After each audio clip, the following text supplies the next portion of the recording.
Hey everyone, this is Matt Perez with SolidWorks, and today we're going to kick off a small series that's going to deal with sub-D surface modeling, and the part that we're going to be looking at is actually a car. But before we get into trying to match and create the geometry of a car, which can be very tedious, especially with small detail in certain areas, I want to actually focus on some of the control that we have over these surfaces. So to get started, I'm going to just make a blank surface, and we're going to start to make some sort of car shapes in there. Now, the reason I want to do it this way is because when you start a bigger project like a car, or even if you're dealing with designing just a consumer product that has a lot of detail in it, it can be very easy to start to look at that detail at the beginning and not the overall picture. And it's very important when we start with sub-D modeling that we're looking at the overall picture and that we're not trying to focus on detail in one area first. So what I want to do is I want to start on my power surfacing tab, and I'm going to create a planar surface. This is going to be on the top plane, and I'm just going to give it some arbitrary values. We'll do 40 by 40, and I'm actually going to subdivide this thing up. Let's go ahead and do it 4 by 4 for now. If we need to split it up anymore, we can. And the viewing option we're going to look at is just the control mesh. We're not going to be jumping into the sub-D or doing a sub-D with a cage around it. I find when working with the surfacing side of things that the cage, it doesn't really give me what I like. When I'm working with primitives, the cage is a great tool, but I find that when you're dealing with the surfaces, you're either going to be in the control mesh or you're going to be directly on the sub-D. So to start out, we're going to be working with the control mesh. And what I would like to do is make something that is a section of the car hood and a section of the fender where the wheel is. So we're going to take a look at this completely flat planar surface that is subdivided and start pulling and pushing and tweaking it to get it to look like we want. The first thing I want to do is look at it from the front, and I'm going to do a mass selection. This is going to grab all the control points, all 10 of them on this right hand side. Now, as we're looking at it from the front, I'm going to zoom out so I can see the whole thing. I'm going to rotate this around, and I'm going to get it pretty close to vertical, not necessarily vertical, and then I'm going to pull it into a position that is below the other surfaces. Now, what's actually happening here is we're shrinking this information here. If we hop over to look at the sub-D, you can see what we've done. We've made a nice, tight, rounded corner. All right, so if we hop back over to the control, as we're looking at this now, everything's still pretty flat. So what we want to do is move some of this information around. I'm going to raise this up just a little bit, and I'm going to pull this one up as well. Now, again, let's hop back over and just take a look at what we've done. Now, it's a good idea to hop back and forth just to make sure you're going down the right path. At this point, I'm going to go ahead and I'm going to take these points, and I'm going to make them all hard edge, which is a weight of 100, a full weight on these corners. That way I know I'm dealing with these hard corners and I don't have to worry about the geometry as I switch back and forth between the two. I'm looking at it how I would have expected it to look. All right, so we've done some basic shaping. We're going to look at this from the side, and I'm going to start to add a little bit more shape. The first thing I'm going to do is grab all of these points and just pull them up a little bit. Then I'm going to work my way down and pull each section up just a little bit more until I get to a point where I'm happy with the shape. And again, we can take a look at this on the sub-D and see what kind of curvature we've added and hop back over. Now, this is the tough part here, is because we need to actually round these corners out and make it look more like a fender here. So we really need to bring a lot of this information in. It's rather big at this point. And what we could do is we could add some more divisions here, but we really don't need to at this point. So I'm going to grab all of these edges and I'm going to bring them in closer. Now, what this is going to end up doing is giving my fender more curvature because I'm pulling everything a little bit closer together. It's going to give me more curvature in a smaller area. But again, we're going to hop back over to that sub-D and we're going to take a look at it. All right, so let's see what we've done. Make sure we haven't created any bad geometry in here. All right, so everything still looks nice and smooth. We're still going to look at it from the right side, go back to the control mesh. And at this point, I'm going to start pulling these points up. I'm going to go ahead and pull this up and pull the next one up. But the critical thing here is that we retain somewhat of a shape of an opening of a wheel arch. All right, so as we pull these up, I'm also going to pull some of them forward. I'm going to take this point, I'm going to pull it up. And again, I'm going to pull this one forward as well. And then this one here, I'm going to leave somewhat horizontal here. All right, so again, I'm gonna hop back over to my sub D and take a look at what I've done. All right, so at this point in time, we have a little bit of information here. We've started the process of sort of arcing this out, but I actually need a little bit more control in this area. So I'm gonna insert some edges. I'm gonna just start drawing edges in here until I connect all the way to the bottom. Now, once I've added all those edges, I'm gonna take all of these inside points, these inside vertices, I'm gonna look at it from the front, and I wanna pull them out. This is gonna give me a little bit more control over the flare of the fender. So as we hop back in, you'll notice that we have sort of this rounded corner down here. I'm gonna take this point, I'm gonna give it a hard edge as well. All right, so as we're looking at this, you can see that we're starting to get the shape of the fender opening. I'm gonna hop back and again, going back and forth between sub D and control. I like to do that, not necessarily all the time, but I like to do that frequently at this stage just to make sure what I'm doing is producing the results I would expect. All right, we're gonna go ahead and move these points around just a little bit until we get a result that we like. All right, so at this point, I'm gonna hop back and just take a look at my results and make sure that they're looking pretty good. Now, of course, you could also work with it in this stage. I can grab points and I can pull and push points and get a real idea of what's being manipulated. But a lot of times it's better to go back to a more simple representation. Now this point here, I'm gonna go ahead and pull that in, and I wanna pull my points up just a little bit more. So we're adding a lot of geometry here. We're pulling and pushing and we're tweaking and we're trying to get it to look as close to a fender or a flared fender as possible. So it's looking pretty good at this point. Let's go ahead and move on to the hood. Now, I actually want to make a small bulge in the hood. It's pretty standard, so I'm going to have to add, again, some more control here. And I'm going to do that with the insert edge option. Now, the reason I'm using insert edge as opposed to insert loops is because I want to manually draw these in here and add the shape that I want for the bulge in the hood. So as you can see, as I draw those, now I have a little bit more control. I'm going to grab all of these faces, look at it from the front, and I'm going to pull all these faces up. Now, as I pull these faces up, we get an idea of the geometry that we're adding here. If we switch back over to the sub D, you can see that we're getting a slight bulge here, but it's not exactly very drastic. So again, we can grab points, we can push and pull, we can manipulate this. We also have the option to change the weighting on this edge. So if you double click near a vertice, we can go into the advanced options and set a weight on this edge, for instance, 75. That gives us a little bit more control over how things are entering and exiting that edge. And we can change this at various points. For instance, up front, let's say that we actually wanted this to be closer to 25. If we hide these edges, maybe go into our sections and show some sections in the X and Y direction.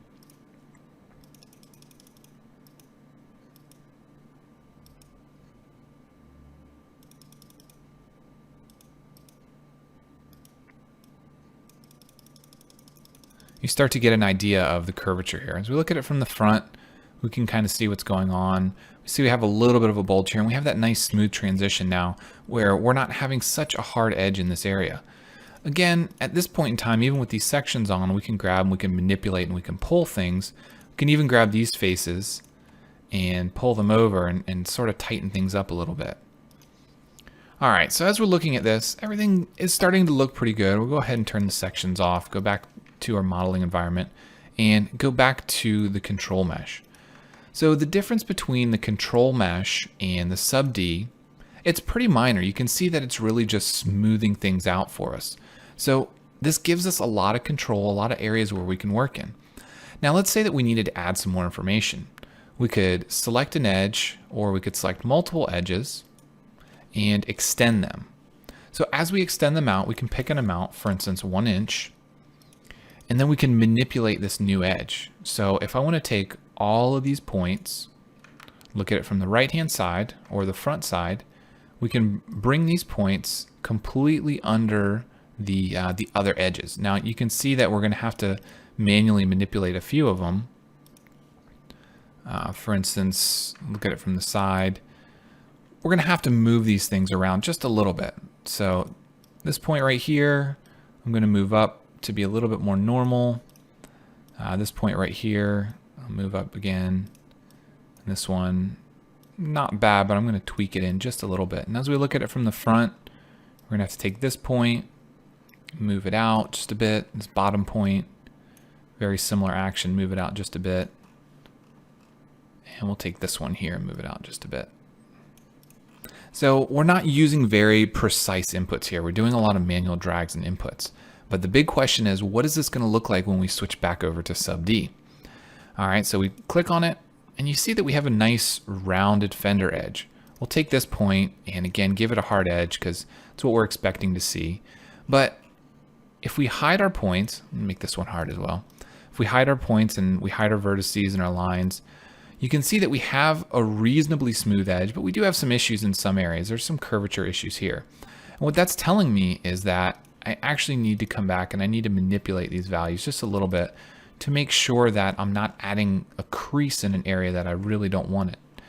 But again, working with this control rather than having the sub D surface can be a lot easier because things are a little bit easier to work with.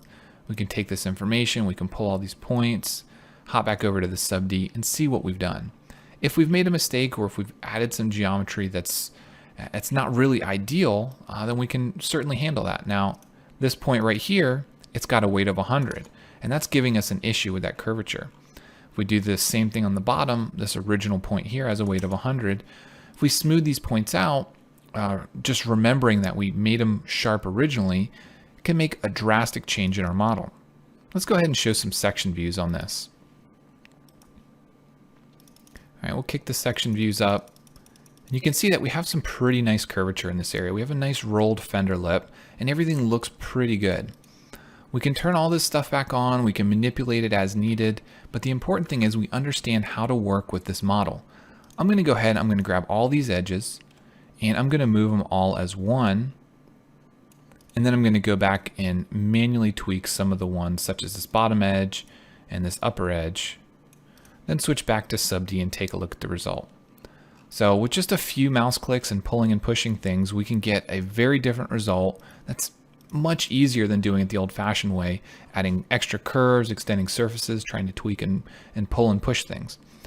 Now at this point, we can say, okay, we can bring this into SolidWorks, assuming we don't have any issues or errors, and you'll notice that we have an edge that is not showing a tangency, so that means we need to go back and maybe tweak and play with this just a little bit. But if we turn our edges off, it's a pretty nice result. We have that nice hood bulge there, we have a harder edge on that section, and we have the fender lip. So this is sort of an intro or a base to working with these sub D surfaces. It's very important that we don't start out trying to add too much detail and we slowly work towards it. Because if you get stuck adding a bunch of information for this bulge on the hood or the fender lip or something along those lines, you can very easily start to add a lot of subdivisions and a lot of points that you have to control when you really don't need to go to that level of detail. Now, if we look at this, we could probably do this with even less divisions. We could probably do without this edge right here. And matter of fact, let's go ahead and erase it and see what we can do with this. I'll erase that point and take a look at the sub D. So very similar, of course, this edge looks a little bit different, but it's a very similar result with a little bit less control in here. So ultimately, this could give us a smoother surface. I want to go ahead and I want to take a look at this edge and modify its weight. Go ahead and kick that up to 75, and then hop back out into SolidWorks. So as you can see, a very similar result without having the extra control lines in there that you have to manipulate. So the important thing here to understand and to note before we get into actually trying to replicate a vehicle is the fact that we can work with within the sub D if we want, but we can also work directly with the control and get pretty good results. Now you're going to have to take a second to kind of refocus and think about how you're looking at the model and not try to add so many control points that when you're looking at that control, it's nice and smooth. It can be very boxy and you can still get a nice result. But don't add too much control. Don't look at too much detail in the beginning, because we can go back and we can add all that detail at any point in time. We can subdivide the whole model if we need to in order to push and pull and tweak things. But we want to get the general shape of things down and then work towards all that detail work. So if you guys have any questions, please email me at matt@mysolidbox.com. And thanks for watching. We'll see you next time.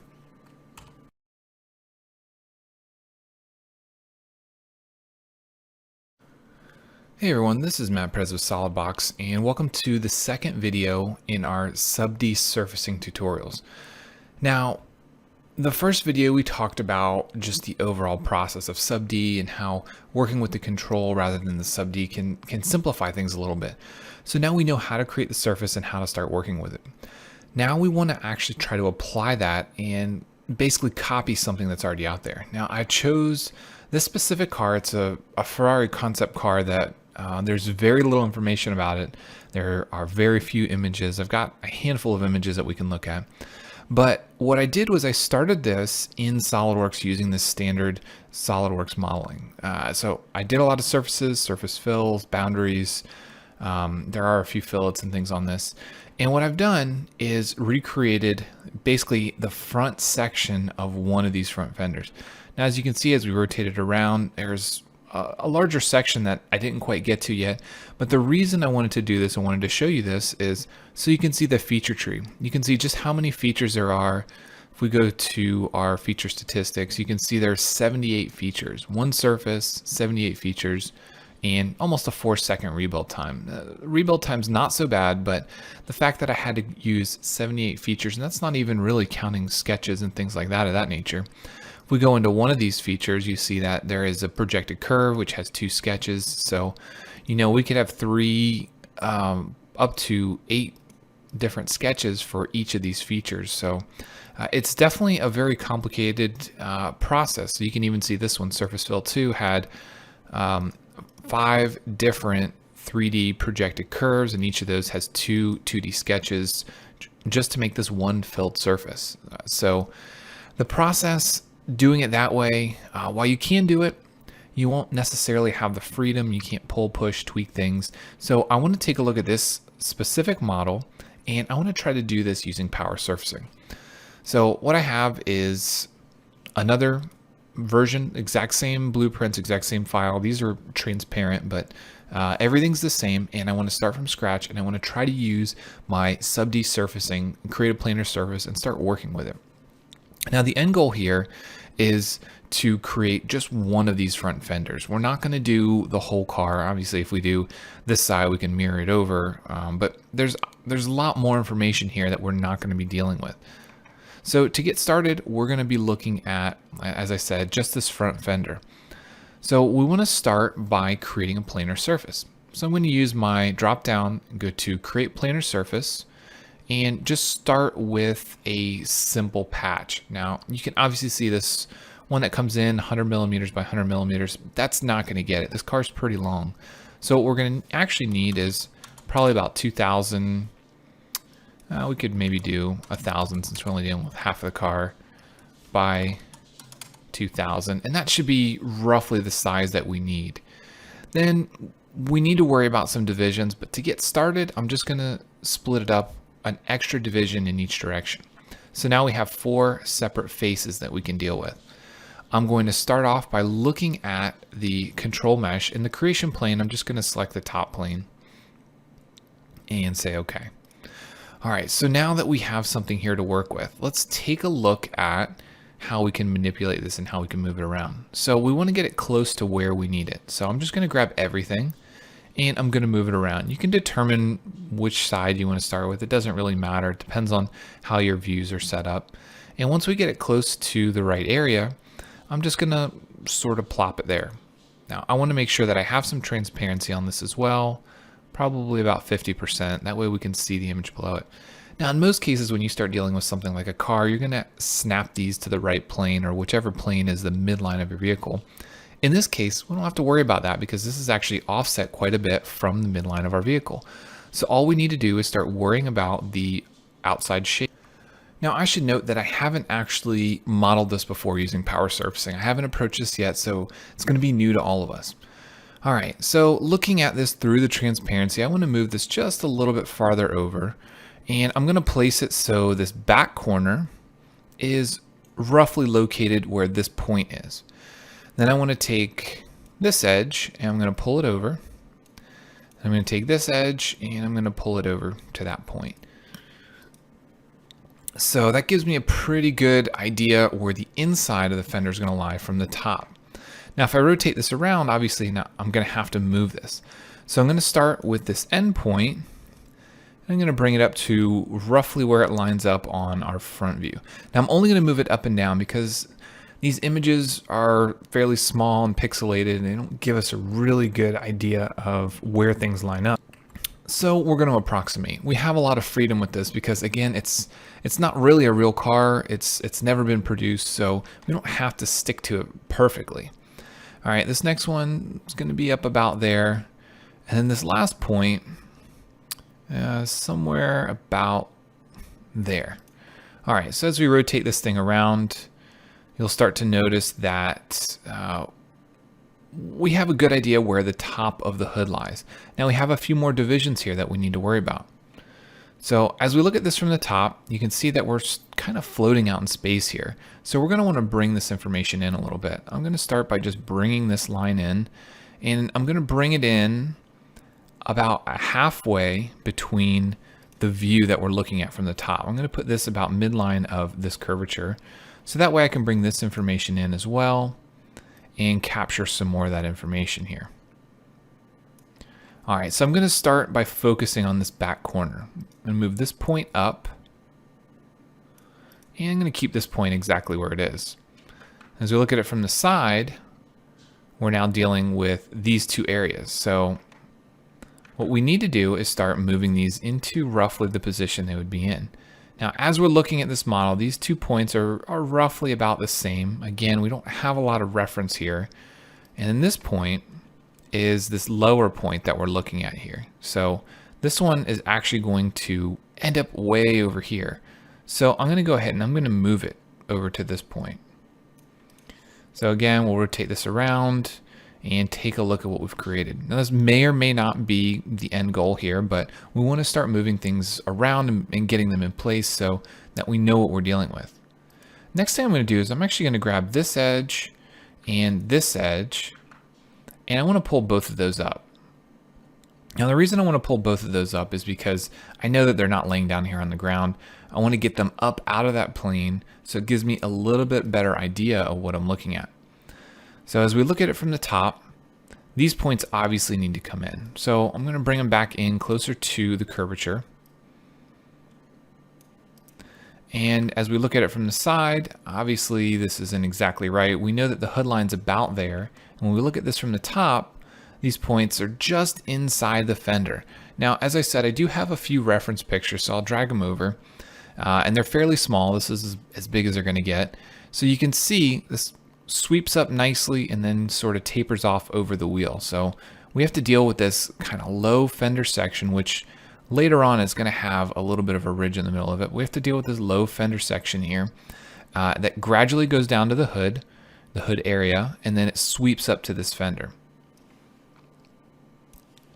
All right, so we know that roughly about where this line is. So about where this line is where that transition takes place. That's sort of the peak of everything.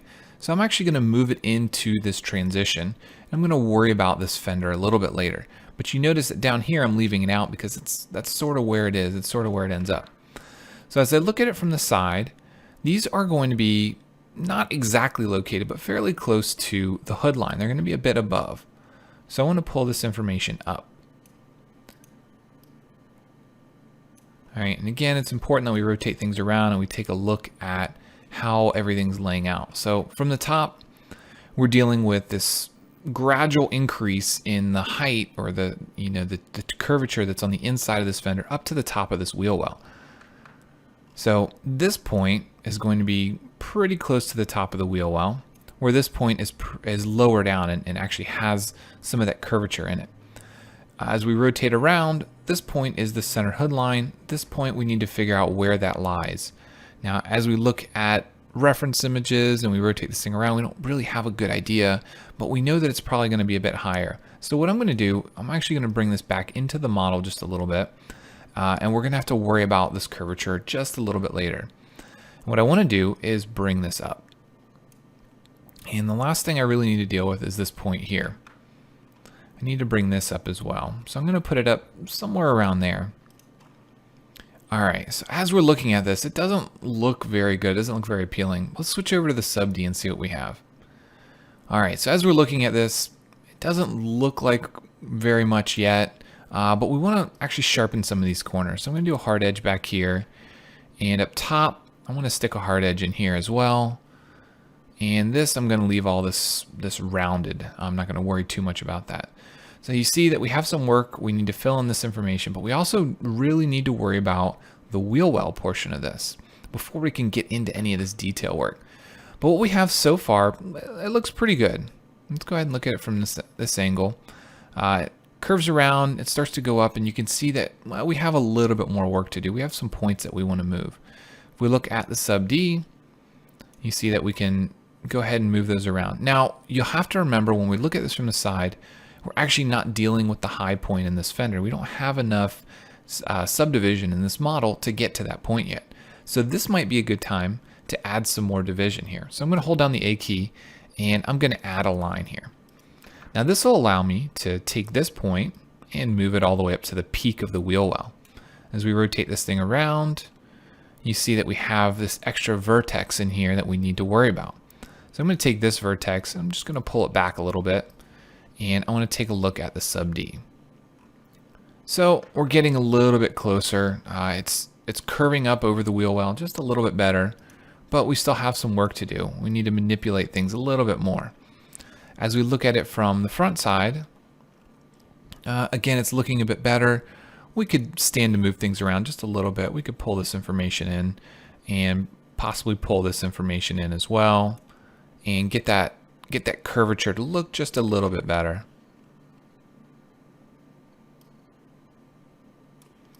All right, so as we rotate this around, look at it from the top view, it doesn't really look like much yet, but this is where you really need to plan things out. You need to move things around, get your rough shapes right, then we can start adding some more detail. Now this is going to be a fairly complicated model. We have to deal with a lot of geometry, which means we're going to end up with quite a few divisions. But it's best to start off with some general shapes here, not worry too much about that additional curvature. So again, I'm going to go back to my control view, my control mesh.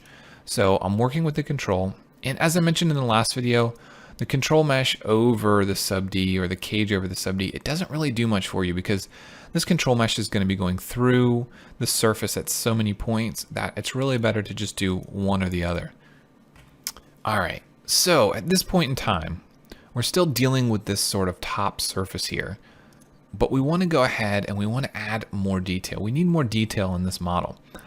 I think we want to work on filling in this back section, and I know I'm going to need some more division here because as we look at it from the side, that's just not going to cut it. Even when we switch over to this, we can't get down far enough to get the information we need. So this portion here is rolling around just as we would want it to, but it's not giving us enough detail in this area. So from my top view, I need to figure out how to split this up so I can add more detail. First, I'm going to start by holding down the A key and adding just one more line in there.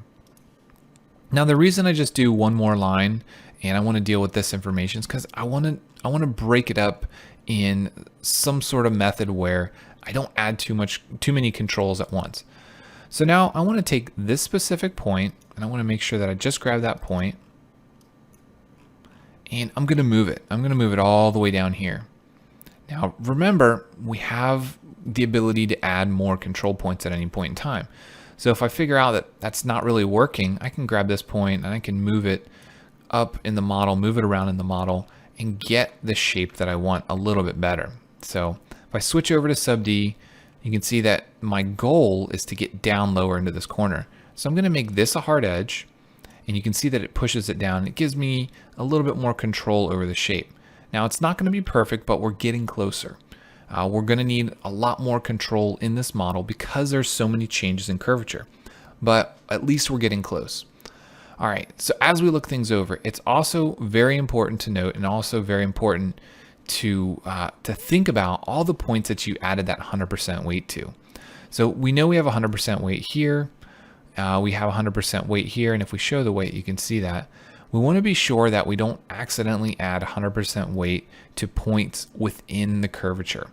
So we know we want it at this point, we know we want it at this point, and we know we want it at the bottom of the fender, but we really don't want it anywhere else. So you need to be very careful that you don't accidentally do this, or you don't do this to a point and determine that later on you don't actually want that here. So there's a point floating around on the curve here.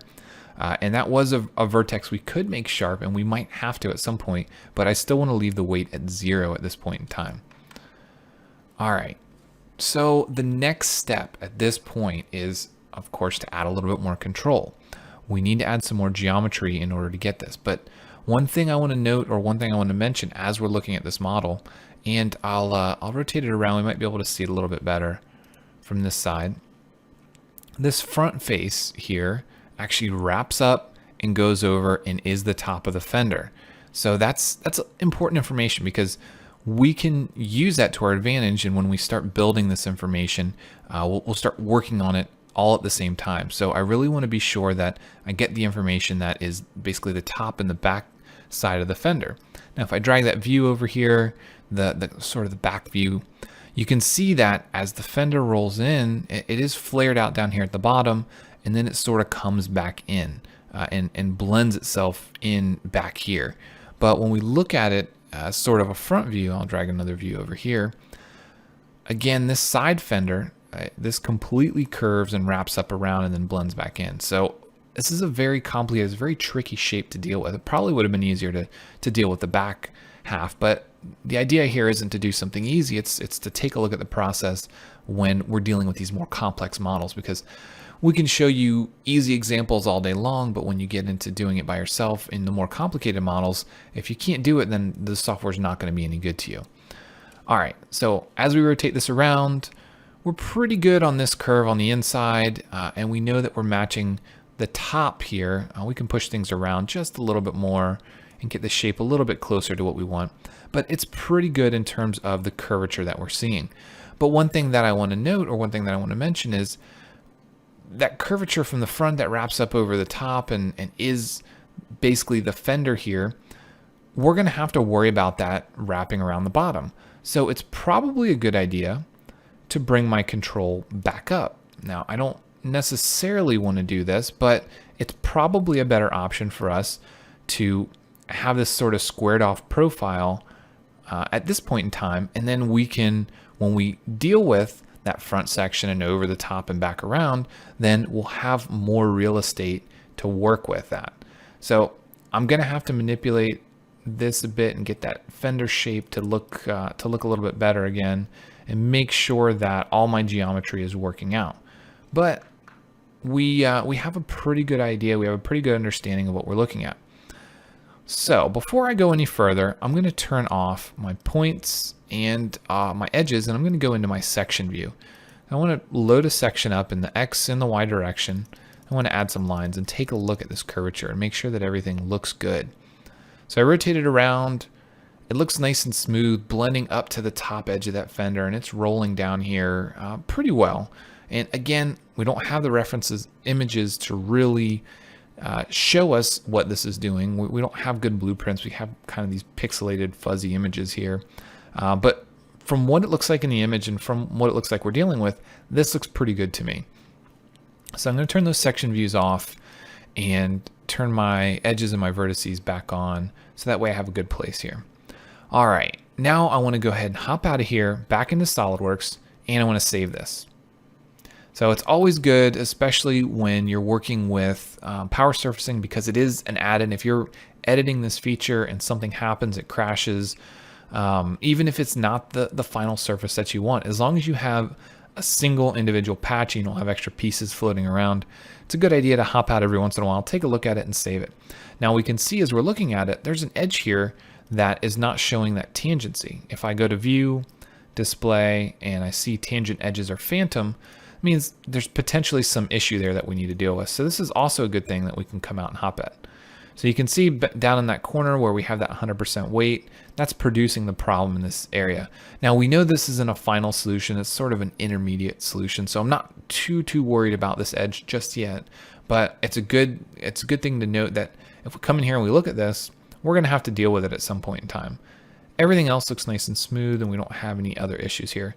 So now that I've saved it, I think that's a good place to end this video. And in the next video, we'll hop in and we'll add some more of that detail and we'll start filling in the front and the side sections. So if you guys have any questions, please email me, matt@mysolidbox.com. And thanks for watching. I'll see you in the next one.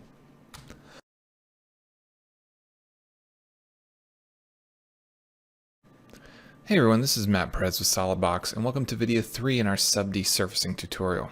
Now at this point in time, we're going to get ready to start adding more information to this. Now there are a few different ways that you can approach a model like this. You can start with a big patch and you can simply slice it up how you need it as you go along. Or you can work with a smaller patch, get detail like we've gotten here, and then add to it using things like the extend feature. Well, there are benefits and drawbacks to each of those. Now, the method I chose by creating a smaller area and then adding to it isn't necessarily the most stable method, but I want to show you some tips and tricks on how you can use this method and hopefully get a good result out of it. So the first thing I want to do is I want to hop back in and edit my power body. Now, as I'm looking at this and as I look at a few images, I'm realizing that these two edges really should be a bit higher. So what I want to do is I want to move them up in the body here. Now, the reason I'm doing that is because if I look at an image, and I'll drag one back on the screen here, the area that I'm working with right here really ends at this top edge of the body. And then we need to blend all the rest of this information in to however we make the fender that goes over the wheel. So I really want to keep everything true to form and where it needs to fall. And I'll also want to make sure that I don't add too much complexity to the model as we go along. We can always add more information later. So I'm going to take this point and I'm going to give it a 0 weight so I don't accidentally have too much information here. So at this point in time, we have to really consider how we want to go about adding this information. Now, what I'm going to do is I'm going to take these points, I'm going to take this information here, and I'm going to work from this back edge. I want to take this edge and I want to extend it out and build the back half of this fender. And then I'm going to go up front and I'm going to start building the front and work my way around and connect the two. Now, the reason I chose to do this method is because there's a lot of curvature in this area. Now we're coming up to a pretty sharp point, and then if we try to add geometry here, it's really going to mess up the shape that we've created. So I want to be very careful to retain a lot of the information we've already created without making it harder on ourselves. So once I have that edge selected, I'm going to go ahead and extend it. And the amount doesn't really matter at this point. But what I want to do is I want to take both of these new vertices and I want to make them hard edges. And then I want to take this old vertice here and I want to give it a 0 weight. And it's very important that we don't have vertices within our mesh, within our sub-D, that have a 100 weight or have a sharp edge, because it really will mess up what we're doing here. I also want to take this edge and I want to go ahead and I want to give this a 0 weight as well, because we are actually dealing with a curved face here. Now at this point, we can go ahead and we can keep this point sharp, but what we're probably going to end up doing is tweaking this information a little bit at some point in time. I'm not pulling it all the way into here because this is actually flared out and it blends back in. So I'm not trying to hit this line here. I'm actually trying to stay behind everything. All right, so now that I've added this back piece from the side, what we actually need to do is pull this back into the car, pull this back under how we would expect it to be. All right, so we're going to move it around a little bit and then we're going to take a look at the results. All right, so as we look at this from the back, this edge probably comes out a bit and this edge probably comes out a little bit more too as well. Now, if you need more curvature into this, this section that we've created here, then you can go ahead and you can split it up. Now, as we split it up, we might need to take, let's say, these and push them out and then maybe pull these back in to get the curvature that we need on the side of that door area. And it's not really a door, it's a fender, but if you were dealing with a normal car, that would be sort of a door area. And you want to make sure that, again, these points have the weight that you want. This point is 100. This point has a 0 weight, as we can see over in the advanced section here. All right, so we've added this information to the side. Now we want to add some information to the front. I'm going to go ahead and start with this edge, and I'm going to extend it out. Again, the amount doesn't really matter. I'm just going to make it a nice round number. And then I want to go ahead and sharpen these edges. And again, I want to just stress the point enough that we had a sharp edge here. I want to make sure we go back and we give that a 0 because it is going to have a drastic effect on the rest of your model. It's going to induce curvature that you don't necessarily want. I'm going to go ahead and pull some of these points in. Now you notice that this looks a little bit funny right now, but it's going to change. We're going to have to move things around. It's going to change a little bit. So don't be too worried about how it looks at this point. All right, so I'm going to go ahead and take these points and move them around to different sections on the model. What I'm hoping to do is get this to roll over the model. So let's look at it from the front and work with it in this aspect as well. Now don't be too worried about this large sweeping angle here because we have a lot of work to do still. So don't be too discouraged by the fact that as we rotate this thing around, it's a very gradual rounded edge where we know we have more of a sharper edge here. I'm not too worried about this detail just yet, but what we want to do is split this up. So I'm going to hold down the A key and I'm going to split it up, leaving a little bit of information there. Now this does two things. This gives me a secondary edge down here that now I can extend to, and it also gives me a little bit more control over the shape of the front. So I'm taking this lower edge and I'm going to extend it out. In this case, I'm going to extend it out. Let's go ahead and just extend it out 500 and say okay. Now again, I'm going to take these new points and I'm going to make them hard edges. I'm going to go back to these old points and make sure I don't have any edges that have a 100 weight on them. And if I do, I want to set them back to 0. Because again, I know I said it several times already, but you don't want those points in the middle of your mesh, in the middle of these subdivisions, because it's really going to mess things up. So the game plan here, what we're starting to do is we're starting to create the information as it wraps around the car. So we want an area that we can start building up over this fender. So we have a subdivision here, and we have this area here that we're dealing with where we're pulling it out closer to the fender. So we're going to put these points pretty close to above each other, look at it from the side, and what we want to do is start building up and around. Now as we look at this, we'll notice that this point is actually rolling back, sort of. It's kind of blending itself back. So we're going to make sure that we're trying to match the shape and the curvature as much as possible. All right, so at this point in time, I am going ahead and I'm going to take this section that we're dealing with here, and I'm going to split it up once more. This time I'm going to split it up vertically. All right, so what this is giving me is an area that I can then extend and wrap around the fender. So I'm going to take this edge and we're going to extend it, and this time it's actually going to be pretty far. Let's go ahead and extend it, in this case, 1,000 millimeters. Now you will notice that it's twisting. It's twisting because we have curvature here. And again, go back to these points. If you have 100 weight on any of them, set it back to 0. It'll save you a lot of headache later. These upper points, I'm going to go ahead and set to a hard edge. And before I get too far into this process, I'm going to go ahead and move this point because it's twisted in a very funny way. All right. So now that we got this information, I need to split it up a few times. And the amount that you split it up, the more you split it up, the closer to a true arc that we're going to be able to get here, but the more complexity we're going to add. The amount that I'm going to split it up has to do with the number of vertices that I want to connect with. So as I look at this from the side, I have 1, 2, 3, and 4 on this side.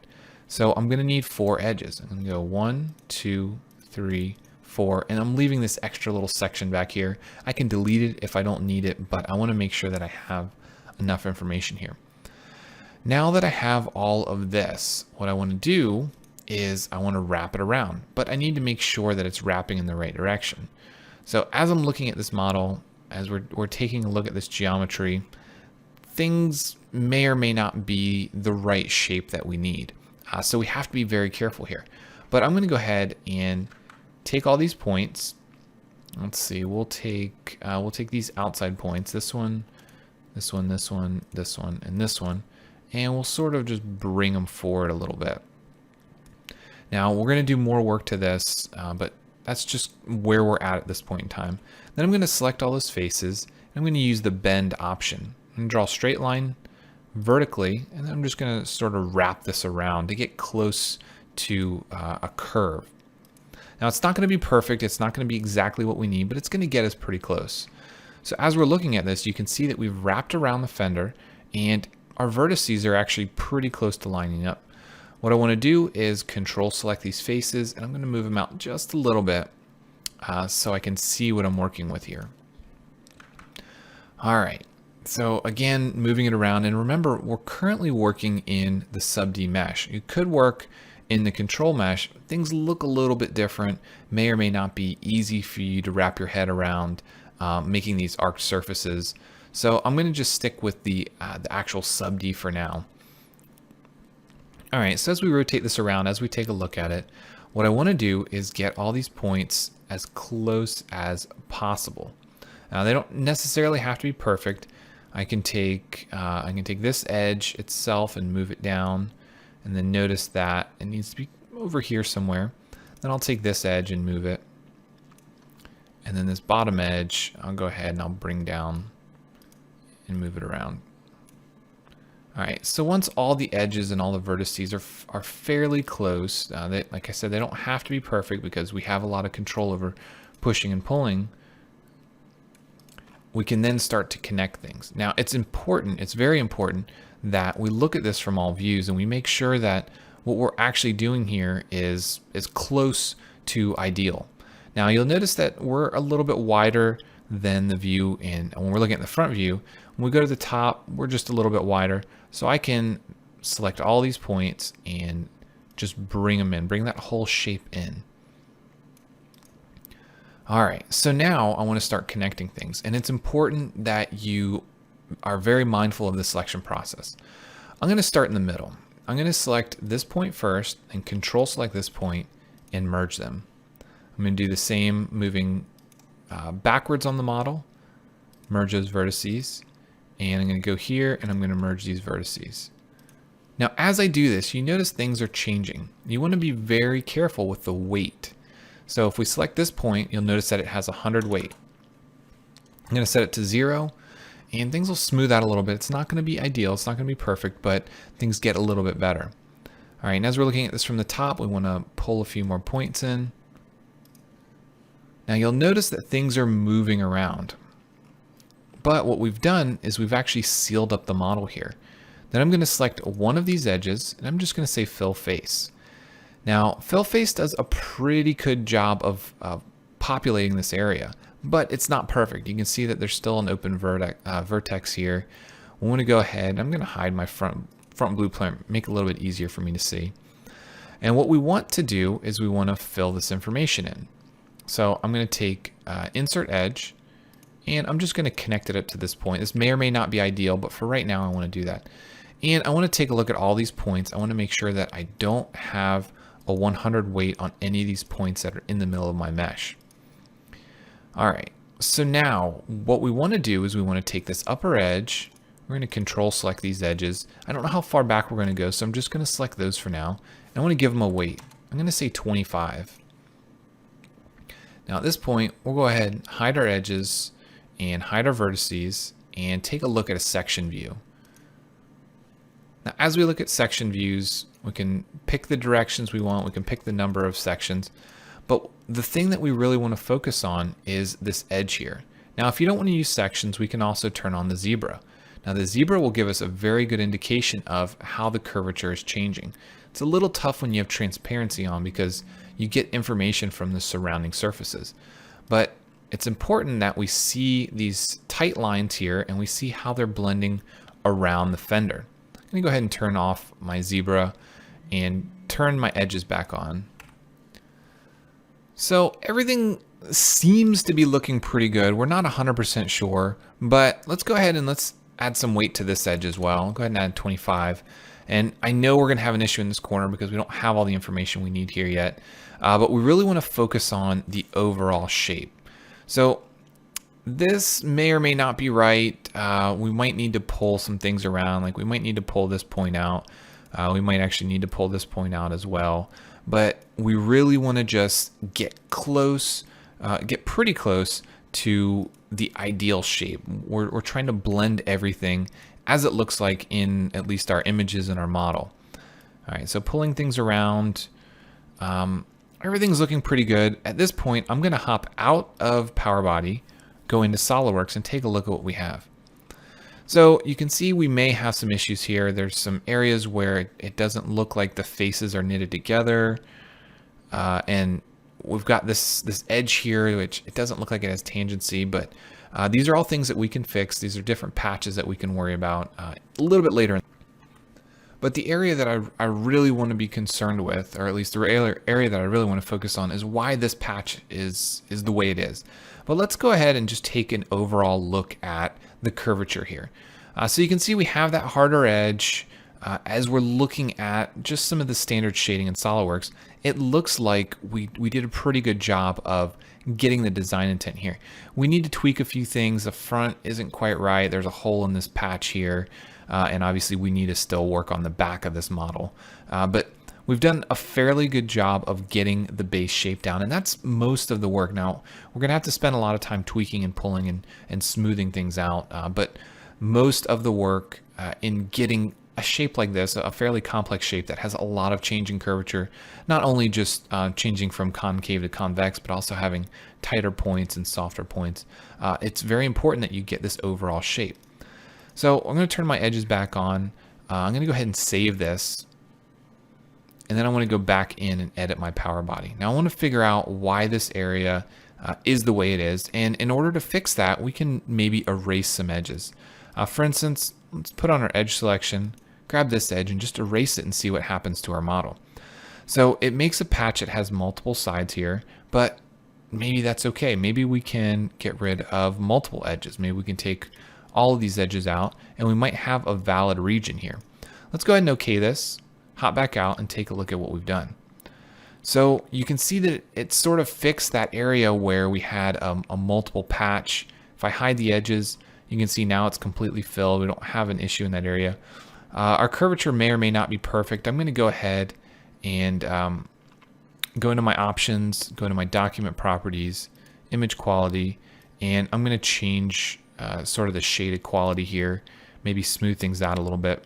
Now, it's important to note that when you have that lower quality setting, things update and change and render and re-render faster. But if you're trying to look at curvature on a model, if you're looking at sort of a shaded view like I am, now I don't have integrated preview turned on, and I don't even have photo view turned on right now.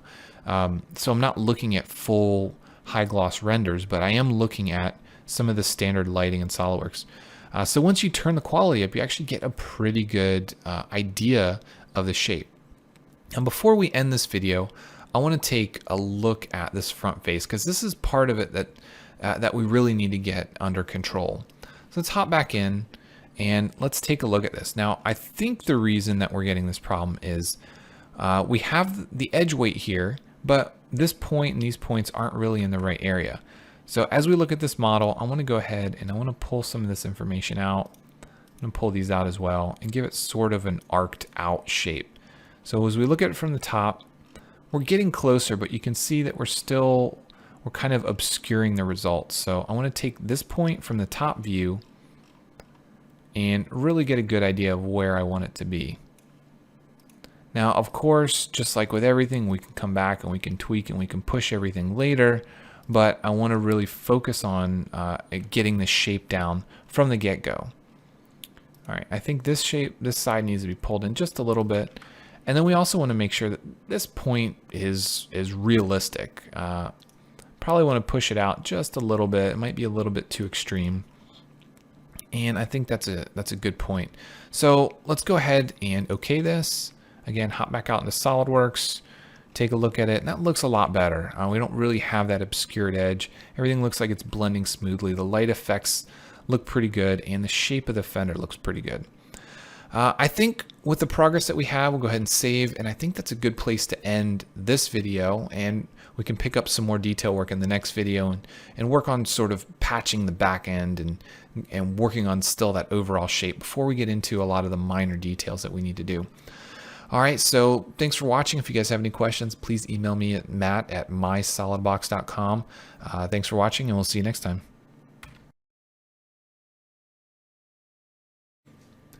Hey everyone, this is Matt Perez with SolidWorks, and welcome to video 4 in our sub-desurfacing tutorial. Alright, so at this point, we've created a lot of geometry. We did the overall shape of the part originally in video 2, and then we really worked on filling that information in video 3. So we were able to create this back section here. We rolled down, and then we started at the front, and we worked our way around and blended everything together. Now we want to take a stab at creating the rest of the geometry to fill in the back before we really get into that tight detail work on things like air ducts and maybe even the side view mirror that comes off of this panel. All right, so we're going to hop back into the power body and edit this. So at this point in time, there's a few different ways that we can approach this. I'm going to follow the same methodology that I've been using. I'm going to extend the surfaces, and I'm going to work my way towards creating the shapes kind of on their own and then blend them together. Now, at this point in time, we have an edge here, and if you try to extend it, things get a little ugly because it's attached to another edge. It really it doesn't have that standard like a blend feature or maybe a boundary patch if you're using SolidWorks surfacing tools where you have a direction 1 and direction 2. Things don't really work in the center of this. So at this point, what I'm going to do, and actually it works out best because we can add a little bit more detail later, is I'm going to split this fender up into 2 sections. That gives me this edge here that I can then extend, and I'll go ahead and I'll extend it out enough so I can get close to the bottom of this and say okay. Now again, it's very important you come back to these points. Any points that you had originally weighted at 100, you want to go back and make sure that they're 0. You don't want to add any additional strain or any additional pull inside of these surfaces. I'll make these bottom 2 hard edges, and then I'll kind of take a look at this and move them around where I think they should be. Now this one obviously will need to come in a little bit, and then we'll look at it from the top view, and you can see that that whole edge needs to come in a good bit. So I'm going to go ahead and grab just the edge. Actually, we'll go ahead and we'll pull both points and we'll just bring them in. All right, so as we look at this, as we rotate this around, you can see that it's not exactly perfect. We still want to push it in just a little bit more in order to match our view here. So we'll go ahead and we'll grab those 2 points again. We'll look at it from the side, and we'll go ahead and we'll pull it straight down below the other information here. All right, so as we're looking at this, we want to fill this in. We want to fill this area in here. So what I need to do is split it up again. I want to have the same number of vertices. I don't want to have an extra connection point that I need to come into with multiple directions. I really want to make sure that we're blending everything properly. Okay, so now that we've split that up how it needs to be, I'm going to take this edge, I'm going to extend it out. In this case, it doesn't really need to go very far. I can say 50 or 100 and blend it out. I'm going to go ahead again. I'm going to make these points hard edge. It's a little bit easier to understand and work with, but I want to make sure I go back to old points and make sure that they don't have a weight on them. I want to make sure that they're 0. Now I'm going to look at it from the top view, and I want to make sure that I get these points as close as possible. All right, so make sure that we pull these points around and they look pretty close.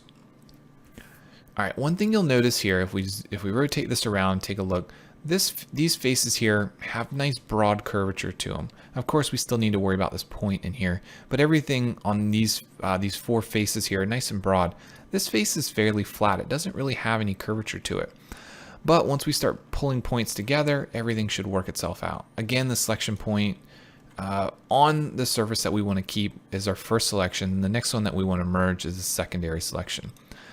That ensures that if it can, it'll keep that original point where it is when it's emerging these vertices. So now you can see that it sort of twisted things around. Now, one thing we really need to do is come back to this point, make sure we have a 0 weight, come back to this point, and again, make sure we have a 0 weight. It has a drastic effect on the curvature. At this section here, we're going to go ahead and just select one of the open edges and fill face. And again, you want to select these points, make sure that none of them have a weight on them of 100, because again, that will really drastically affect things. And then we can determine how we want to blend this edge in. If this specific edge here is going to have a 25 weight on it as well, we'll go ahead and do that. All right, let's go ahead and hide some things here, and let's turn the zebra stripes on and take a look at how the curvature is working out. You can also go into your section views, turn some sections on, and take a look at how that curvature worked out. Let me go ahead and add a bunch of lines here so we get a really good idea of how our curvature is shaping up. So everything looks like it's blending nice and smooth. One of the real tests, or one of the good tests, is to see what this thing will look like when we hop back into SolidWorks. So let's go ahead and say okay, convert it, and take a look at the result. At this point in time, I'm going to save this, and everything looks pretty good. I'm pretty happy with the way that all these results are turning out. We have that edge here that has a 25 weight on it. It goes up and over. Now, if we turn on our hard edges, you see that all these are dashed lines. We don't have any errors or areas where we have we don't have tangency across faces. There's no open patches. Everything looks pretty good. So this is a very good representation of the overall shape of the car. Now, of course, it's not perfect, but again, we have a very pixelated image. We don't have any real world data of things that we need to match. So we kind of have to go about it on our own. But I'm pretty happy with the results. We can maybe spend a little bit of time pushing and tweaking things around, but overall, everything looks really good. So now we need to decide how much additional detail we want to add. What else do we want to do? Well, in most cases, you're going to have at least a small lip on the edge of your fender here. So in order to do that, we got to go back in and edit the power body again. So let's make that one of the last things that we do for the overall feature. We're going to have to add some small detail, some edges, some venting, and maybe a hole for the headlight and things like that up front. Some of this stuff is going to be more suited towards the SolidWorks tools rather than the power surfacing tools, but we'll see what we can do in here and see how well it'll work out. But we really want to add the last of the major detail, which is that lip there. Now, we really want to determine or decide if it's a good idea to do it inside power surfacing or if it's better suited to do it in SolidWorks. As we look at the shape, it's fairly irregular. I mean, we don't have a perfect rounded revolve shape that we can deal with. We're dealing with something that it's really freeform. It's really floating out in space. We can very easily follow the same process that we did. We can do some extended edges. For instance, we could extend this edge here. We could extend all the edges and then manually push and tweak them around as needed.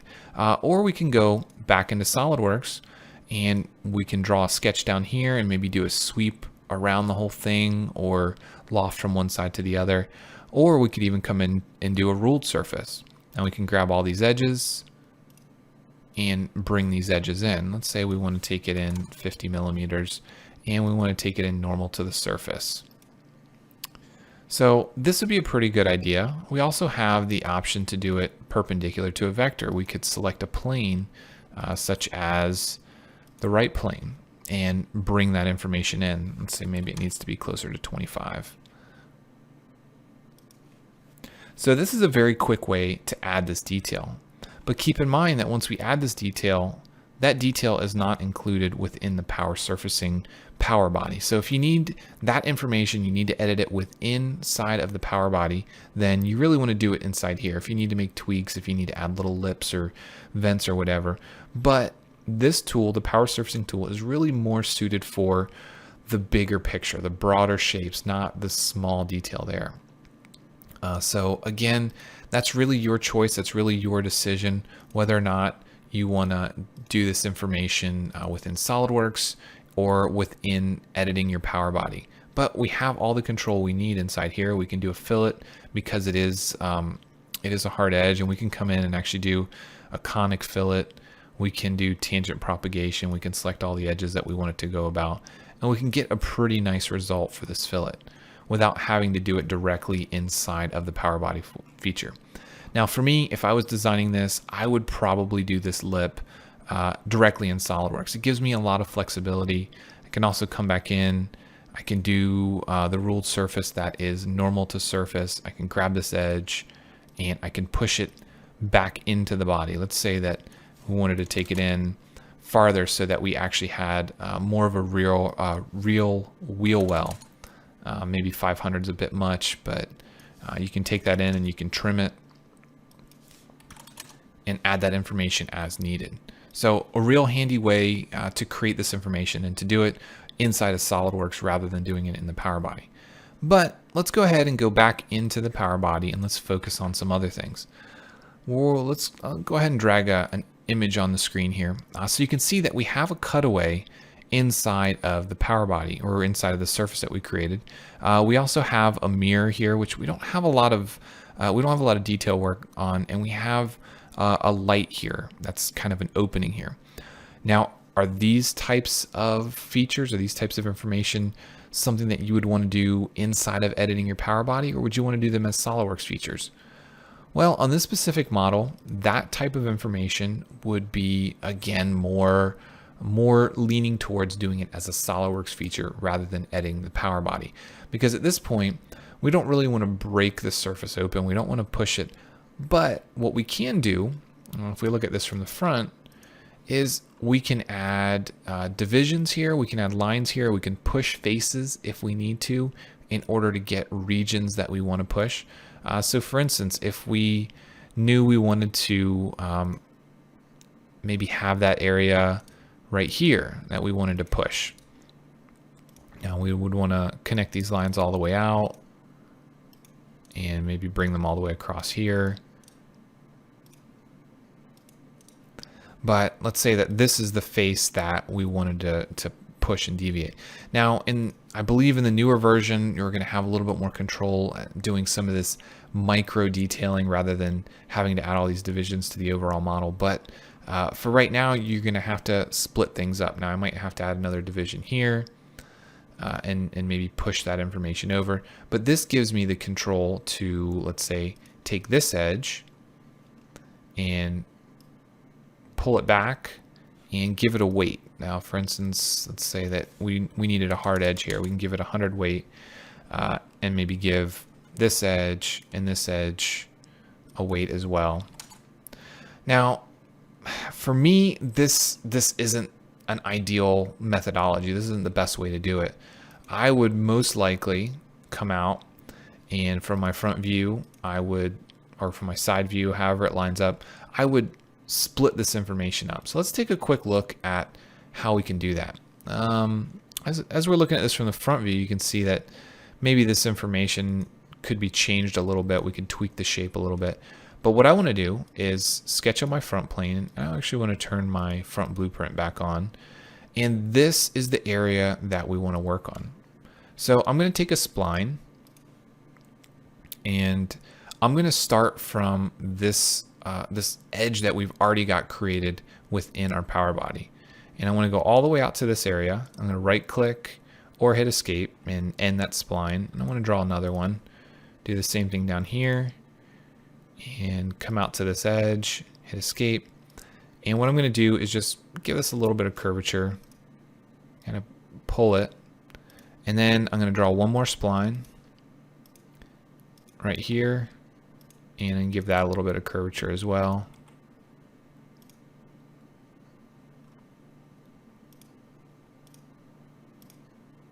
And go ahead and pull it out just a little bit.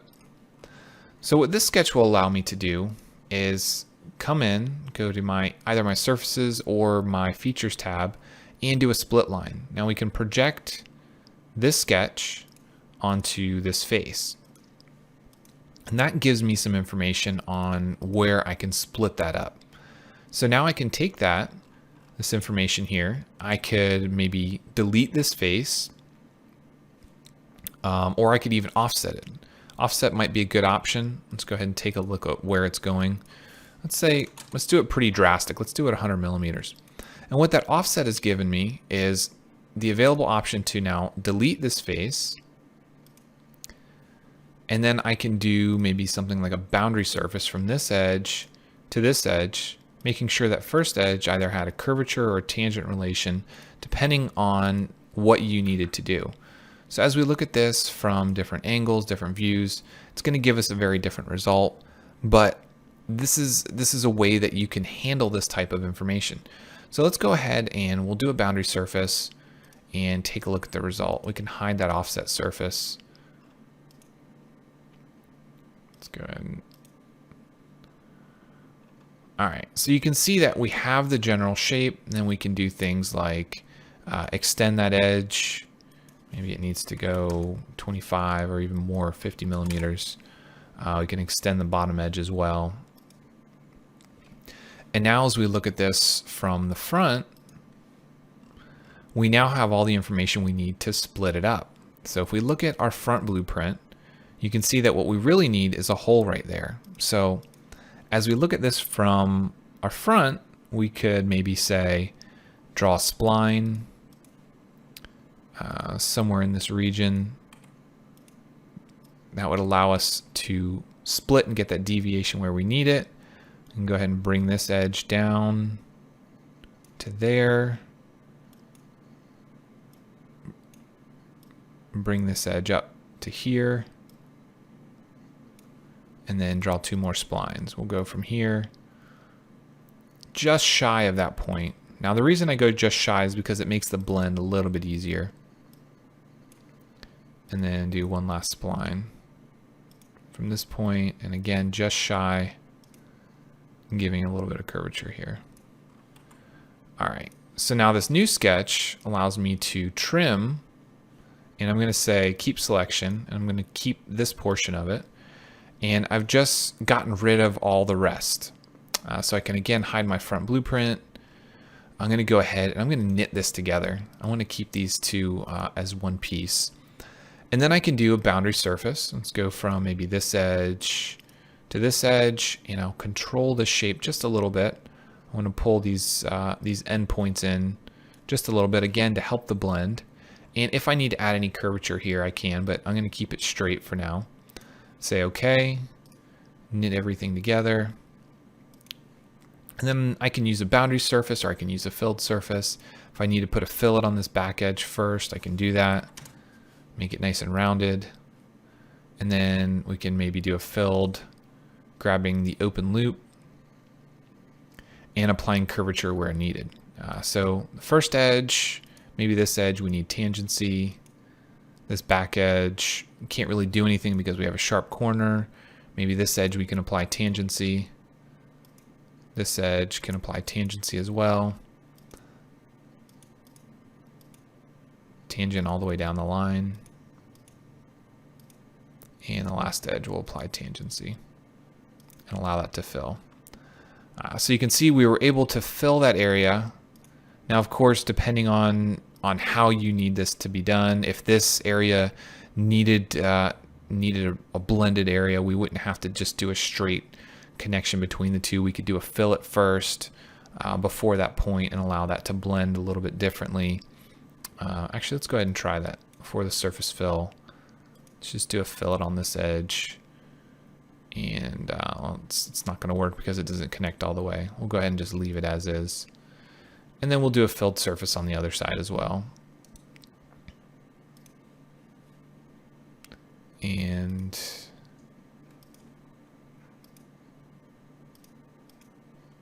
all right, we'll select all these, make all of them tangent, and knit that as well.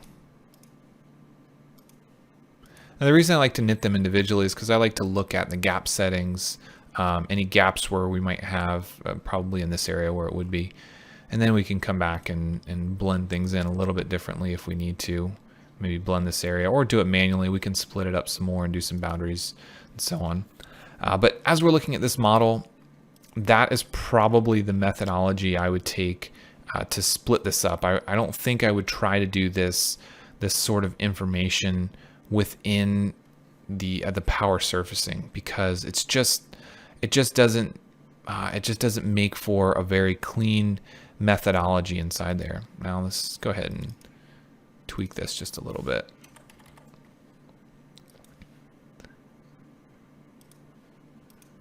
All right, so that's the way that we can split up the front. I've already showed you how we can do the fender lip here and the ruled surface on the inside. And that's the overall process here. The last thing that we can do is we can do a new power body. And with that new power body, we can go ahead and add things like the mirror. Now for the rest of this, you could very easily use ruled surface. Like if you wanted to add, let's say, a 10mm lip everywhere, that was normal to the surface for some sort of addition to a fiberglass mold or whatever the case might be. You can very easily grab all these edges and do that. Now you will notice when you get to areas like the front that the normal 2 works a little bit differently.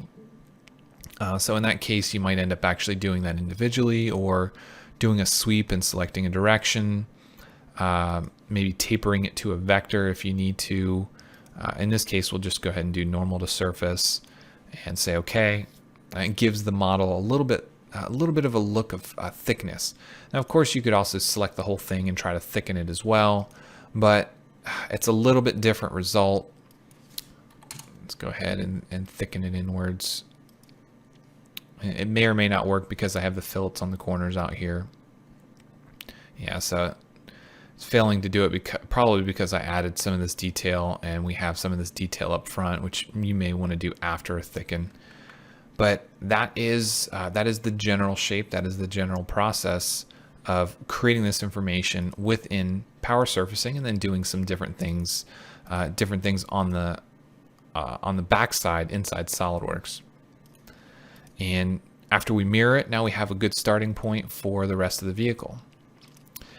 If you guys have any questions on this, please let me know. In the next video, I will go over doing the mirror just a little bit in here. I've already done a video on a car mirror, but we'll try to look at this mirror specifically and see if we can't show how to incorporate that because we're not going to be able to connect them directly, but we'll show how to model that and how to make sure that they interact properly. So we'll take care of that in the next video. But if you have any questions, please email me, matt@mysolidbox.com. And thanks for watching. We'll see you next time.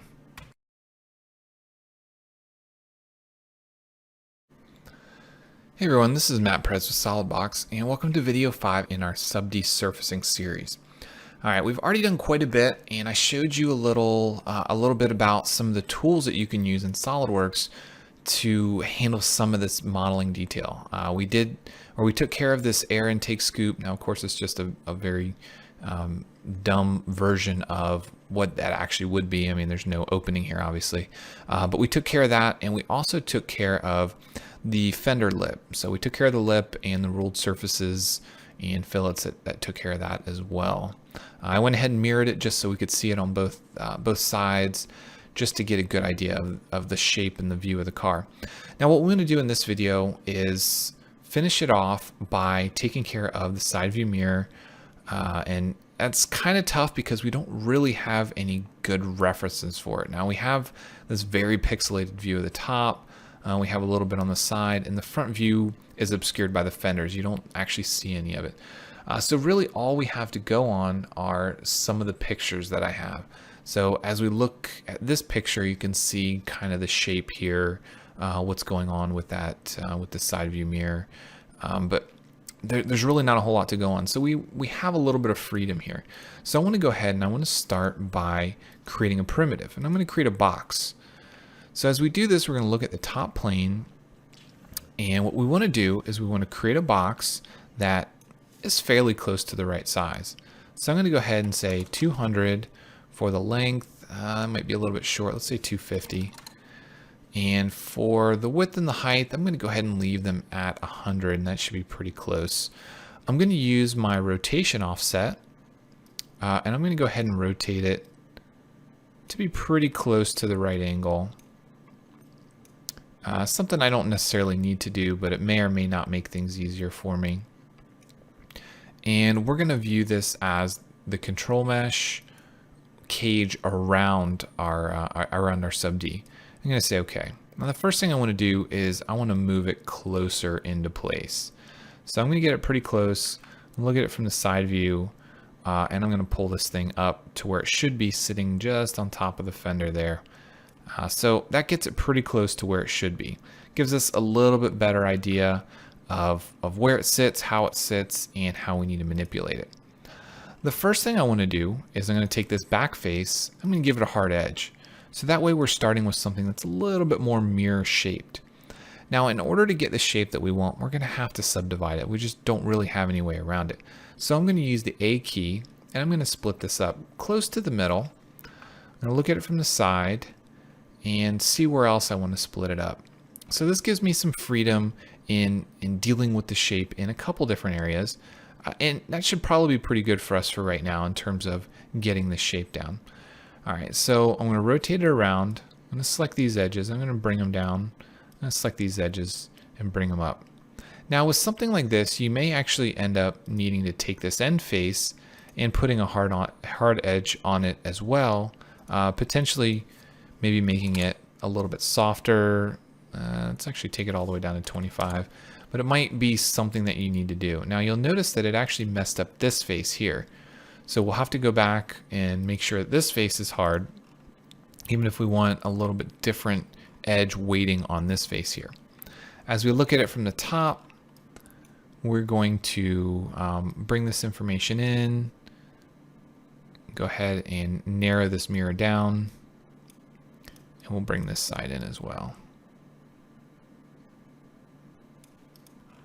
All right.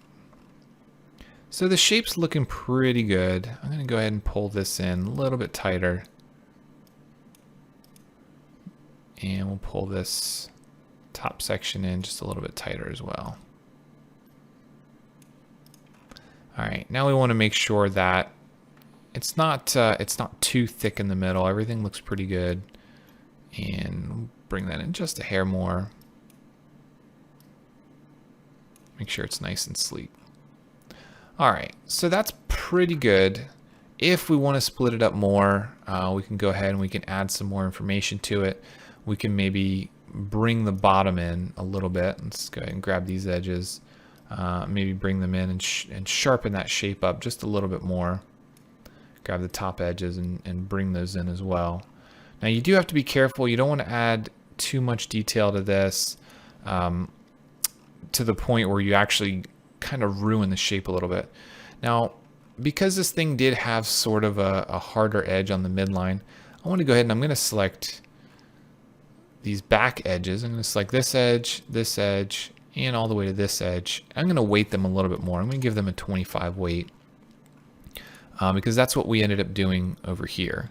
I'm going to go ahead and hide the edges and just take a look at the shape overall. So overall, the shape looks pretty good. It's about what I would expect.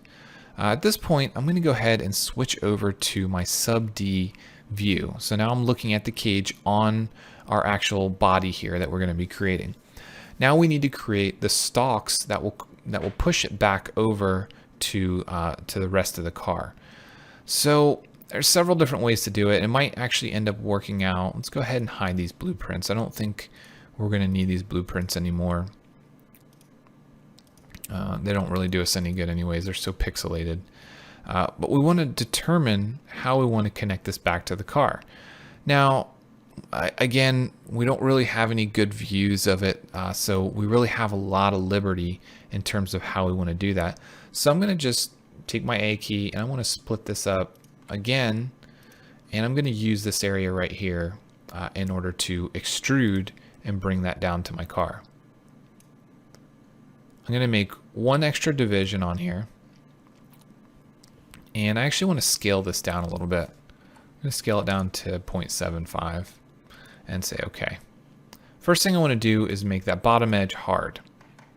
So as I look at this, that looks pretty good, but I want to take all this information and I'm going to rotate it and I'm going to pull it over to the car. Now, remember, we are dealing with Ferrari here, so this thing needs to be sleek. It's not going to be super overbuilt, so I'm going to take this edge here and I'm going to scale it down in both directions. Make it real nice and narrow and slim. I also want to rotate this around, and we're going to make it more in line with the shape of the car. We want to possibly pull some vertices out. We want to push these up. And we want to really narrow the mirror down to make it more aerodynamic. Maybe pull this one out a little bit. So it gives it a more aerodynamic feel. And sort of twist this around a little bit. So that looks pretty good. It looks like it's lining up pretty well. And what we're going to end up doing is we're going to have to simply just trim it with our surface once we create a solid. So I want to grab these faces and just do one last double check. I'm going to open up my alignment and make sure that they're all sandwiched to a plane, because I'm going to need to sketch on that face. We're going to exit the power body, create it, and now we have a solid model to work with within SolidWorks. So we have a solid model. It's got some good features on it. And now we can take this, go to our Surfaces tab, and say Cut with Surface. So we're going to take this surface, and you want to make sure that you have the right direction. Now it's going to be a little bit complicated because we have a lot of different areas here, but it looks like that's going to be the right direction. We're going to say OK. You can see that it cut the complete inside of the mirror off. So now it's a perfect fit with the fender. Now this also means that you can do things like create an offset of this edge from a certain view, and maybe dimple in the fender where it is so you can have a larger mounting point. But for the purposes of what we're doing, that's going to be pretty good for us. The next thing I want to do is I want to sketch on this face. And once the face is selected, I'm going to do an offset edge. I'm going to reverse it, and I'm going to make it a bit smaller. Let's say 8 millimeters, and say OK. Now with that 8 millimeters, what I want to do is an extrude cut. Now I'm just going to do a very small cut, very minimal, let's say maybe 2 millimeters, and cut out. So that way we have more of a lip on our mirror. So now I can come back and do something like a small fillet around the edge. It's taking its time because 10 millimeters is going to be way too big, but we can do a small fillet around these edges. And if we need to, if we need more detail, if we were actually designing this part, we would shell it out and add all the detail we need in the backside. But for the purposes of our videos here, if we're just trying to make an appearance model, then we can come in and we can give this this face a material that's actually a mirrored material. We can come in and we can do something like a mirrored glass, and we could have that mirrored glass on. So when we do renders, it actually would be a mirrored face. And that way it gives us a nice division between it. And as you're looking at this, it gives you that depth that you would actually see with a mirror. You could take these inside faces and make all those black, and that would give that a little bit of extra depth as well. But again, we're really just looking at fooling it. We're not designing the actual part in this video. And now you could take that and you can mirror it across the right plane and just mirror this body. And now we have a mirror on both sides. Now, let's deselect merge solids. So now we have the mirrored feature on both sides, and this is a very good start to modeling the rest of this car. Now, as I said, that's pretty much the extent of what we were going to do inside of this video series. I really wanted to just look at the process of sub-desurfacing, how you would go about laying out your surfaces, and maybe a different methodology than you've seen before. Now, a lot of times you'll see different methodology. Maybe people are starting with primitives and trying to create this kind of geometry. The workflow I showed you is not necessarily the ideal way to do it for all models, but maybe you can get some tips or tricks by extending faces out and then splitting them up and blending them together and get these sort of complex shapes. Because I will say that taking a look at this type of model and trying to do it yourself, it can be a very complex task, especially when you start to create geometry like this area and you try to extend it out and make this fender here. Things can kind of flip-flop and be hard to control at that point. So if you guys try this and you're having trouble, you maybe need help along the way, you maybe want me to send you the files so you can play with them, or whatever the case is, just shoot me a line, matt@mysolidbox.com. I'll try to help you guys out, help you along the way. And again, thanks for watching.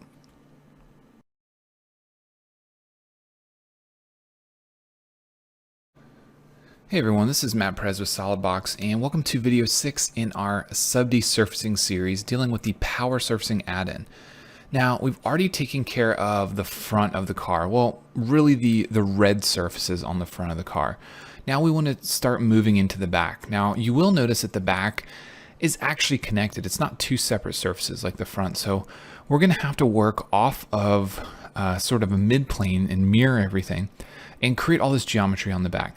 Now, this is a little bit more complicated than the front. Now, sure, we're going to follow the same process, but there is several different changes in curvature here. So we're going to have to be real careful how we do this. Now, we could split it up into a couple different surfaces and really take a look at how it was done on the car, or we could try to tackle it as one big surface. Now, it's always a good idea to split things up into multiple surfaces, but you might have trouble aligning the pieces inside SolidWorks and getting the curvature to be the same across those panels and so on. So as we're looking at this model, I'll go ahead and pull an image over here. As we're looking at this model, let's go ahead and make it a little bit bigger. You can see that there is actually a split here in the middle. And of course, the surface that we took care of, there is a split here as well for where the door opens. But we didn't really worry about that type of information. We really just want to get the shape of everything down.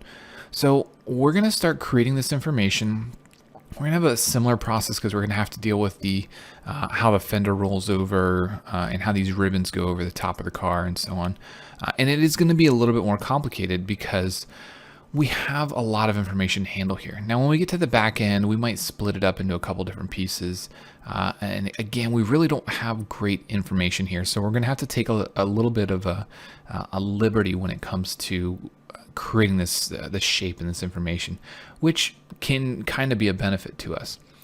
All right, so let's go ahead and get started. Let's take a look at our model and let's figure out a plan of attack. It's always a good idea to figure out how you want to create this information. You need to start with something. Now, in our blueprints folder, I have a right and I have a top and I have a front. I don't have a back view of this thing. So we're really going to be relying on the top and the side view and images that I have in different isometric views. So we really only have two different views to work with.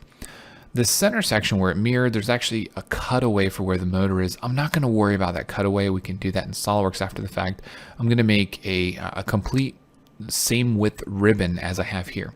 And this is actually a pretty good surface to start with. We can start by creating this information, and that's going to blend into the rest of this information here.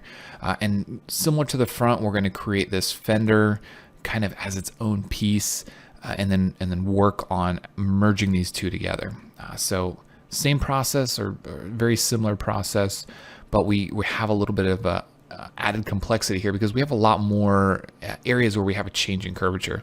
We're going from a fairly flat ribbon as it goes over the back of the car, and then it blends up here and it blends back around, and then we have the information on the back, we have the information on the side, and then it blends over here to the front, to the door area. So again, a little bit more complexity in here. It's going to take a little bit more thought, but let's get started with this section right here. So from power surfacing, we're going to create another planar surface.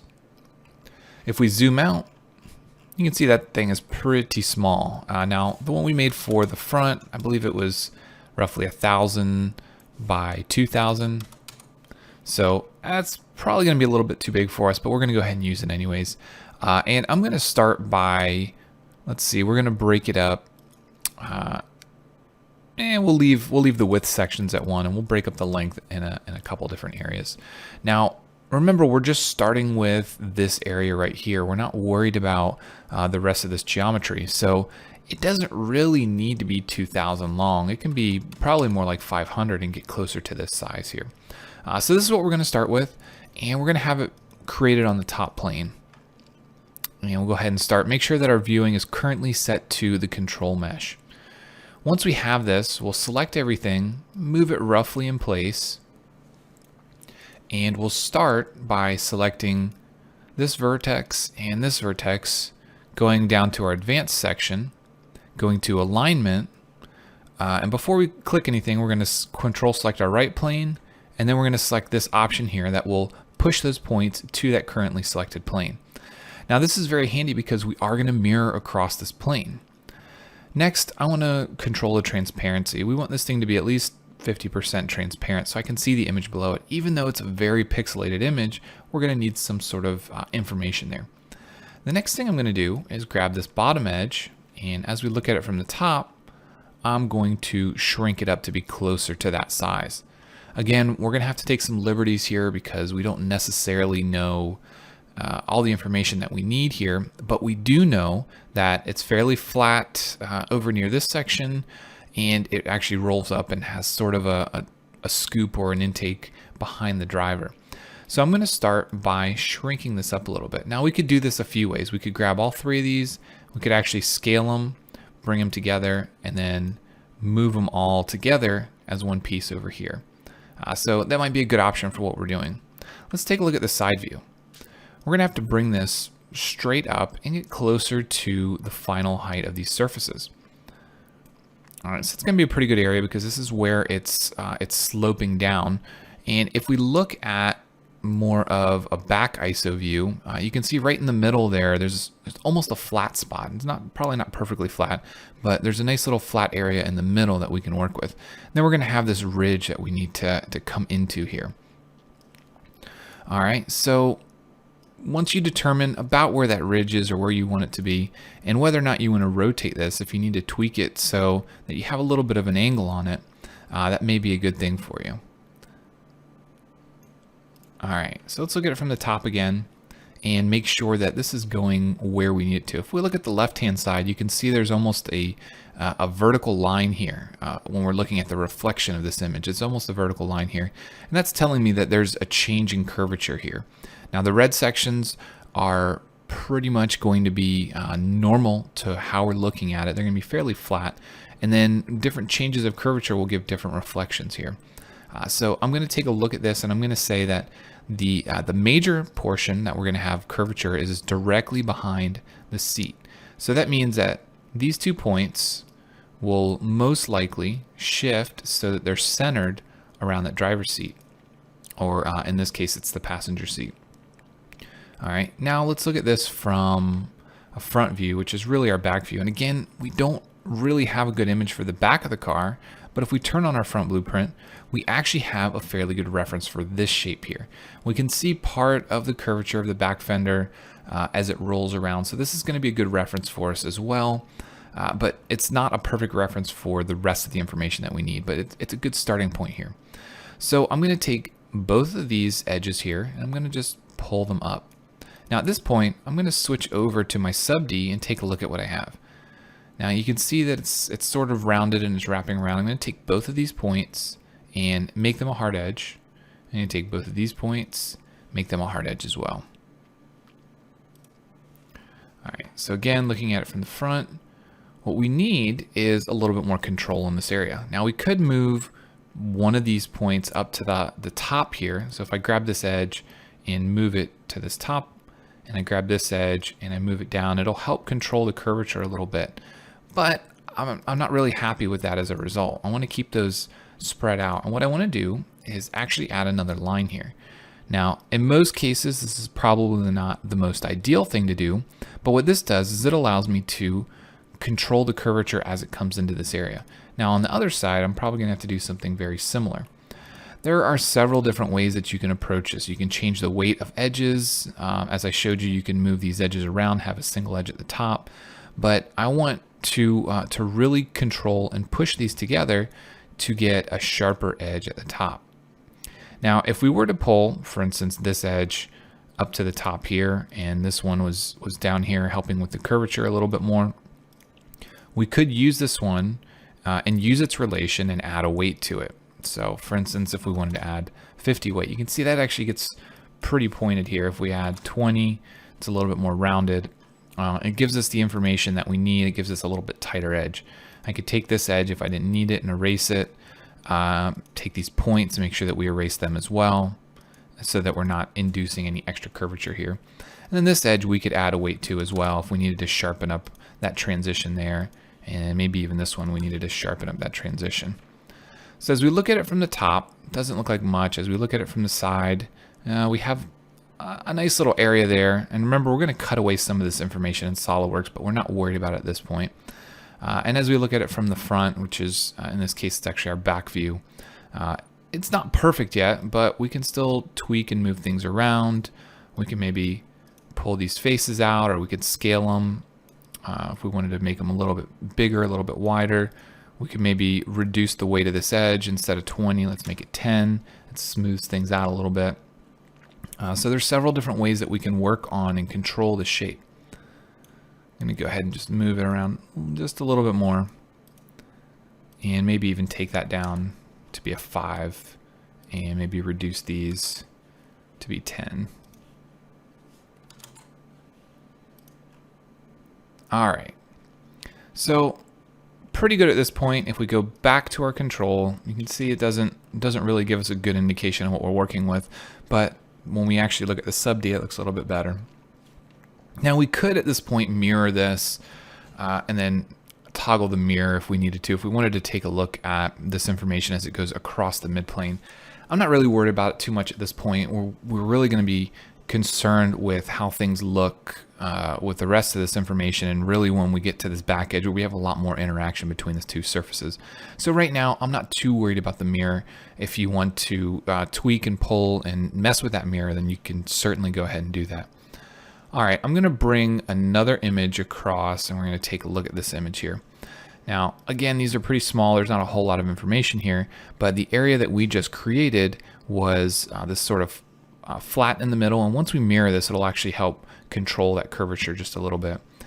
And then we're coming out to sort of this spot right here. And then at that spot, it actually looks like it's a fairly hard transition.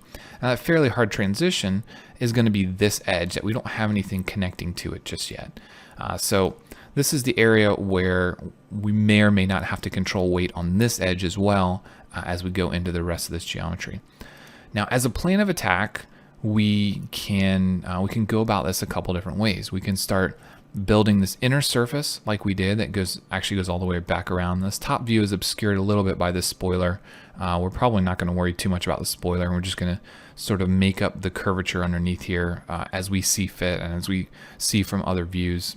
And that's probably the best option here, but you could of course create the fender and the side here that comes up the side of the car and do that as well. For me, I'm going to keep working off of this specific face here and start moving forward with that. Now I want to pull this edge in just a little bit, and this vertex here, I'm going to pull them in just a little bit. Now the reason I'm doing that is because you can kind of see a very pixelated line at that angle here. And what that's telling me, and especially when I look at some of the other views, is that this is actually tapering towards the back, and I want to make sure that I capture that, especially since I might be controlling weight on this edge. I want to make sure that that information is there and it is captured. And then now we can go ahead and grab this edge and extend it. Now we want to start extending it and creating some additional geometry. Now remember what I told you last time. You want to go back and you want to change any of these points that you created that had 100 weight on them. You want to go ahead and reduce them back to 0, and then you can add hard edges to the new sections here. And as we look at this from the front, you can see that curvature's carried in here. Now this edge currently says it varies. Now it varies because there's some weighting coming into it, and we're going to end up controlling that. Now from the top, I'm also, since I did mention that this tapers, I'm going to go ahead and pull this edge in as well as it's tapering to the back, and that'll give me a little bit better look at this. Now I'm going to take this edge, bring it down just slightly and just out slightly, and get it pretty close to being across from this one. Again, it doesn't have to be perfect at this point. We have a lot more detail to add before we really are too worried about the accuracy of this surface. So the next thing we need to do is start pulling this around so we can create that fender information. Now we know, looking at this from the side, that the inside of that fender is going to roll up just like it did on the front when we started creating it. So we're going to have to be very mindful of that. So this area right here actually bends up. What I want to do with this edge is actually subdivide it. I'm going to grab at least one more edge here. I'm going to take this edge and I want to move it over. Now you'll notice that as I move it over, it's doing something funny here. If I rotate this around, what I'm actually doing is pushing this edge underneath and changing the curvature. This is definitely not what I want. It's not, that's not ideal in this case. I'm going to switch back over to my control and take a look at the same thing at the control level. So I want to select just this edge and I want to push it over. and take a look at what it does in the control. Now, it doesn't look like it's doing the same thing in the control. Now, if I switch back over to sub D, yes, I have a weight on this edge, and I'm going to start by resetting this to 0. Make sure that both of these points are 0 as well. I'll go ahead and select those and make sure they're 0. And this edge, it has a weight of 1 on it for some reason. I'm going to go ahead and make that 0 as well. So you can see we've induced a little bit of a ripple there, and obviously that is not what we want. We don't want this sort of ripple in this area. So we have to be very, very careful when we start pulling and pushing and dragging these edges. Now, as we look at it from the top, you can see that just pulling that out when it was roughly out here, just pulling it over to the side is where we got that ripple from. If I go back to my sub D, you can see that this information here is fine. We may or may not even need this edge. If we erase it and we erase these points, you can see that it really doesn't have that much of an effect on the curvature. I might need to grab this edge and maybe pull it back over and maybe relocate this edge just a little bit. Pull the entire edge up and over to make sure it's centered. But overall, we still have a very similar shape, and we have less control points here. So again, use as few control points or control edges or vertices or faces as possible. If you don't need them all, don't use them all.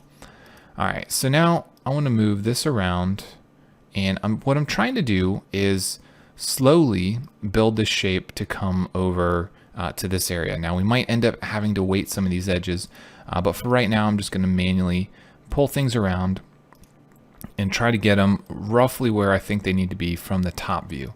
Rotate this around, make sure that we haven't added or tweaked anything in any area here. And as I keep saying and I keep mentioning, don't get too hung up on making all this detail in these smaller areas at first. We can go back and we can tweak them and we can push them. It's very important that you get the major details rather than the minor details. All right, so at this stage, we can do a couple things. We can start to try and build this around. So we're slowly doing sort of a pie cut and building this this edge around, and we're kind of rolling it around.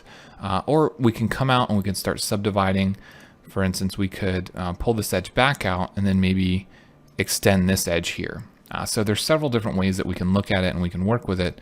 Now, if I go ahead and extend this edge, grab both these points, I'll make them hard. But then remember, you have to go back, and any points that you had set to 100, if they need to be 100, that's fine. But if you want them to be 0, be very, very careful that that they do actually end up 0. So this point, I'm going to make it 0. This point, make sure that it doesn't have anything on it. This point is 0. I'm going to go ahead and pull it over. And this point, I'm going to go ahead and pull over as well. All right, so now that we've got all these edges pulled roughly in the right place, this one still needs to come up just a little bit. Pull this one in. We're starting to build this shape, and the shape does taper back, so we are going to have to be mindful of that and make sure that we worry about that. As we rotate it around, this point here has no weight, this edge has no weight, this edge has there's no additional weight on it. So we know we're not pushing any curvature in these areas that we don't mean to. Now this guy needs to come up. We definitely know that it's not sinking down into the wheel here. And the rest of this information is going to need to come up as well. We're going to have to start pushing and pulling and tweaking these edges to get them into the right areas. So this guy actually is starting to curve upward on the inside of this fender, and we're going to have to curve it a bit more, but we're just starting out here, and we're going to add some more divisions to this area because we're going to start curving it from here as well. But I want to make sure before I get into that additional subdivision, before I split this face up and split these faces up more, that I build as much of this basic shape as possible. So again, I'm going to take this edge and I'm going to extend it. And this time I'm going to extend it a little bit farther. And this way I can just split up this face and not worry about continually extending it out. I'm going to take both these points and again do the same thing, make a hard edge. I'm going to go back to these and weight them at 0 so they're not adding any additional stress inside of the surface here. And then I can move these points around, get them close to where I think they need to be. And again, this is something that in most cases, you're going to have a much better blueprint to work off of. I like this specific car just because of its shapes and its complexity. Unfortunately, the fact that the images aren't really there gives it just a couple extra levels of complexity that we really don't need, but they are there. So I'm going to go ahead and just keep working with this and keep getting this shape down. Now I know from the front view that this inside fender lip, this inside fender edge, was fairly straight with the center line, the axis of the car. So I know that this edge is probably going to be fairly straight. It might curve back just a little bit here, but I know for the most part that's straight.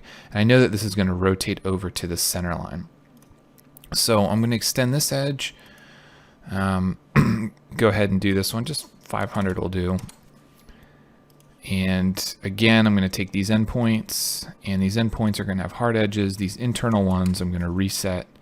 Now you might be wondering why I go through all the trouble of setting these edges and then going back and resetting them. It's just how I like to work and how I pick up on these models.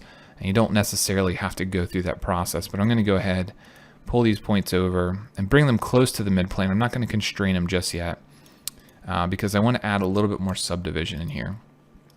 So in this additional subdivision, I'm going to pull this over and I'm going to pull this line back to get sort of this rough shape that we're looking at.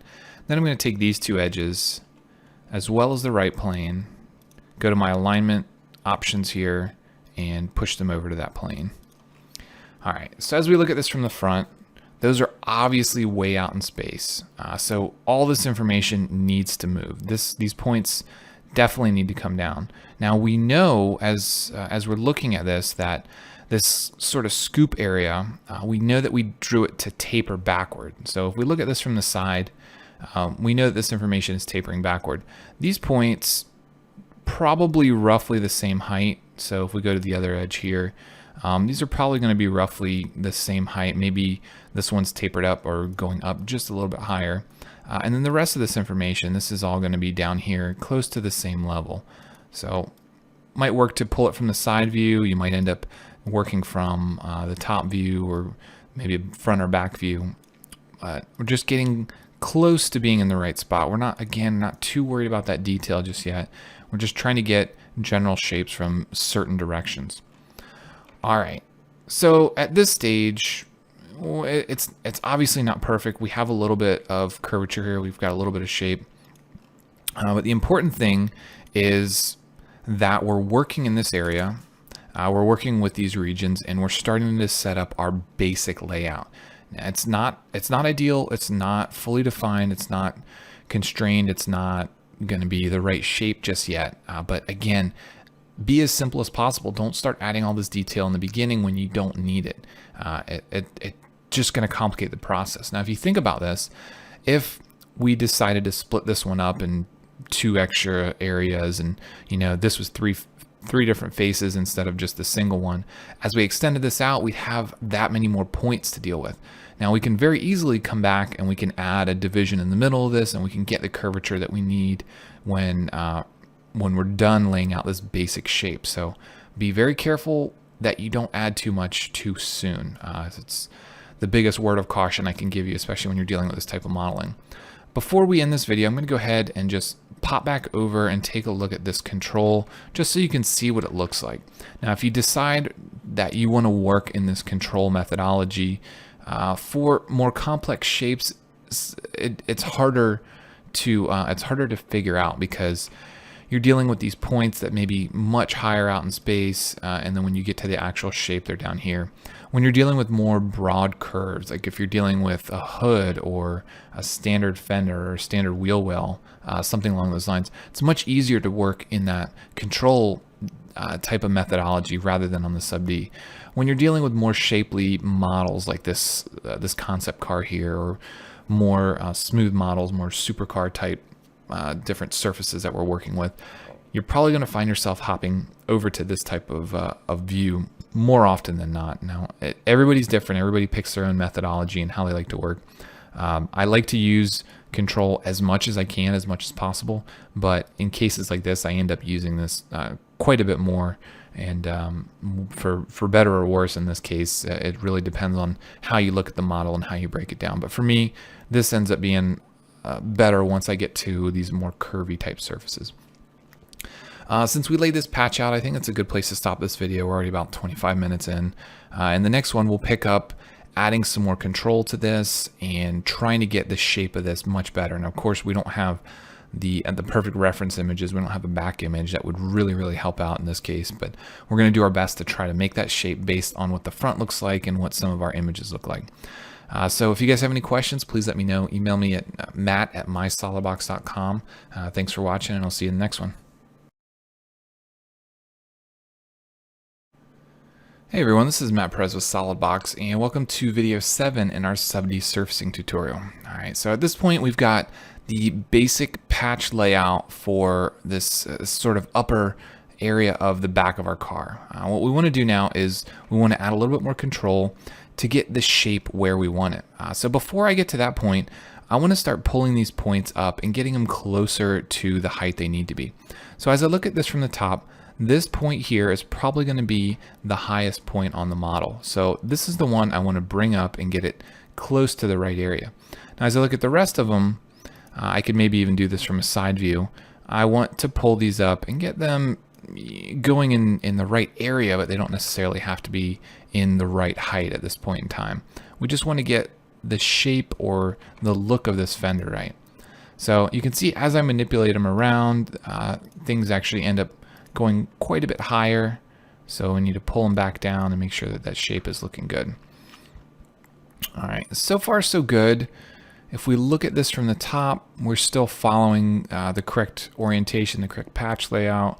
We can pull these around, and again, we're making a lot of guesses about how the curvature is in this area. We can look at images. For instance, I can bring this image over, and we know that we're dealing with this area here where the spoiler is mounted, coming all the way back in. Now don't worry too much about this little lip here in the spoiler, but what we really want to look at is the inside of this fender as it's getting flared. Now again, I don't really have any great reference images, but we know that this area on the inside stays fairly flat just from looking at it. This this full inside lip here stays fairly flat. We actually have a kind of a hard transition, a tighter corner right here. So that's good information that we can take a look at. But we're really concerned with getting the inside, the flare that goes up to the peak of this fender. We're really concerned with getting that inside right. So we're going to start pulling and pushing and tweaking this, and we might even want to tighten up this corner. So I'm going to bring this edge down just a little bit more, and this edge up just a little bit more. And you can see that tightens the corner up without having to add any additional weight.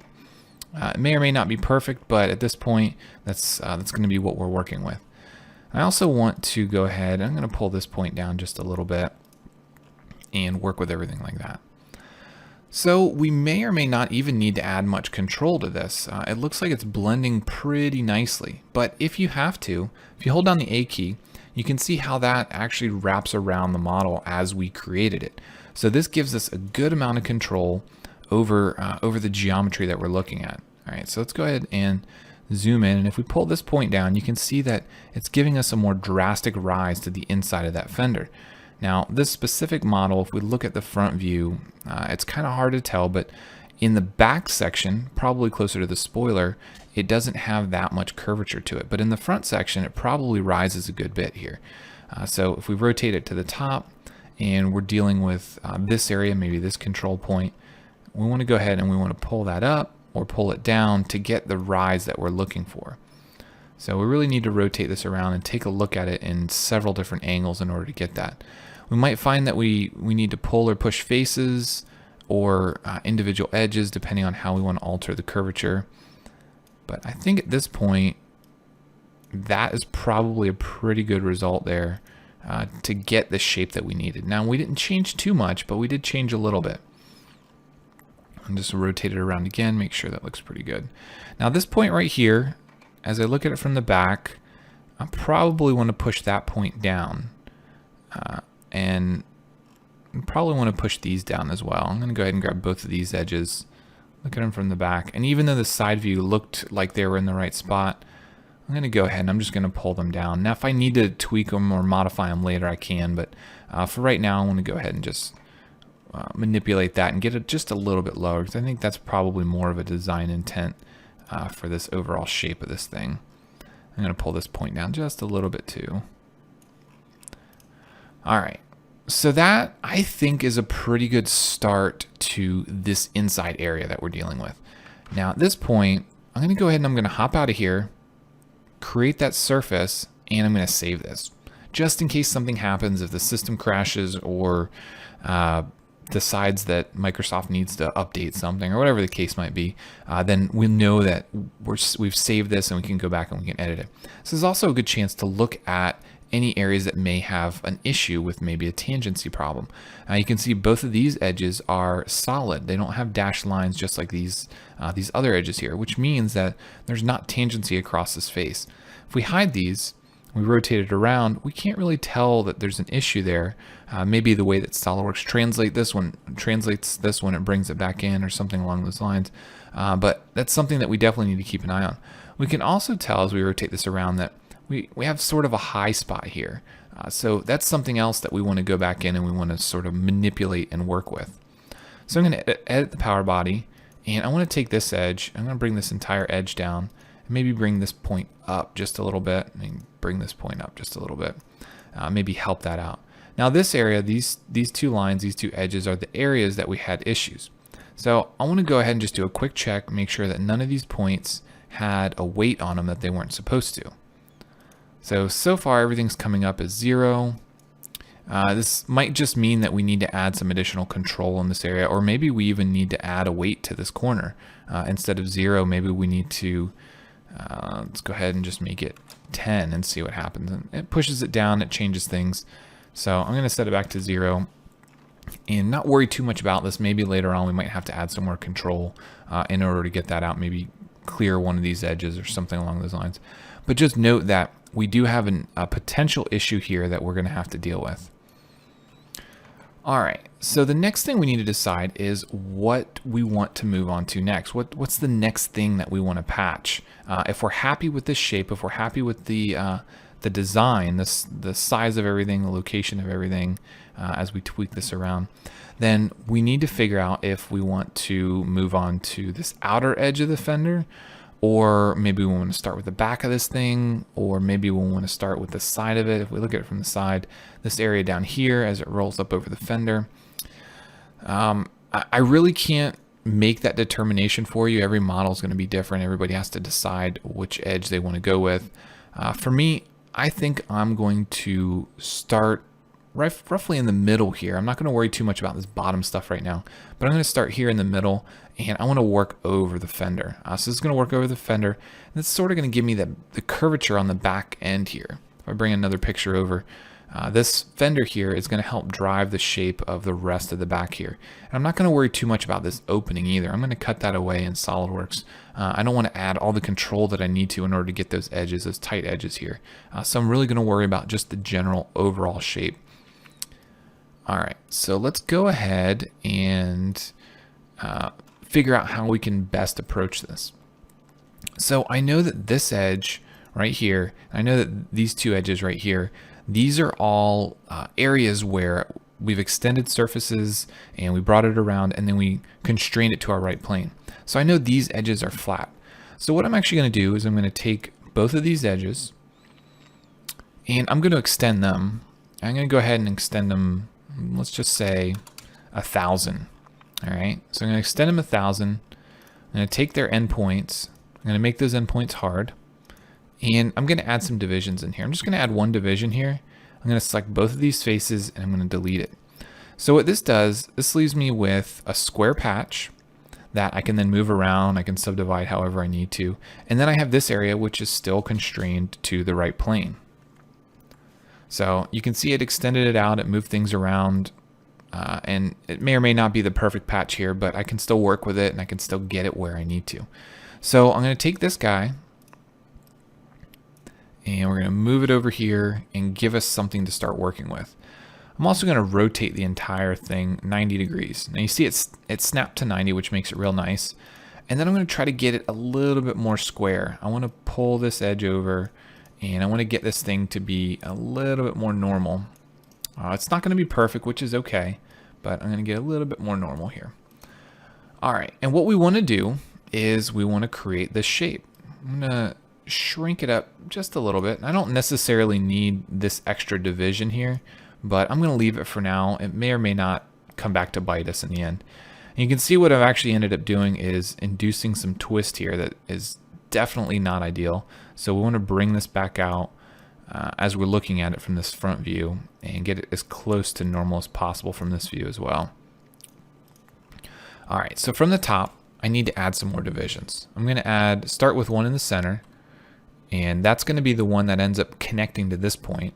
Then I'm going to start with one up here, and then I'm going to end up needing one down here as well. Now, this isn't going to be the full fender. It's going to be a good portion of it, but it's not going to be all of it.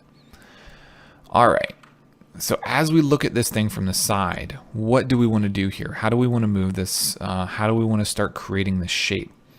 Again, this side image is really bad. It's very pixelated, but I want to start by moving it close to where I want it and start tweaking these vertices. All right, so we're going to pull these out and get them close to the right area.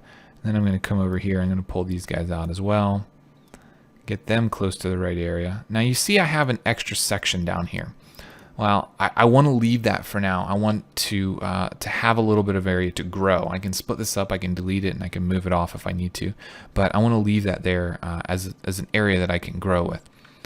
All right, now I'm going to select all of these faces. Go ahead and just grab them all. And then I'm going to use my bend tool. So I'm going to draw a straight line over here and start to bend this information. Now you can see it may or may not be ideal for what we're trying to do. We're going to have to move and rotate everything around and get it close, but at least it gives us a good starting point. All right, so as I look at it from the top, I'm going to go ahead and grab everything again, look at it from the side, and I'm going to rotate this whole thing and get it back roughly to where I wanted it to be. And grab it all again and move it back up into this area.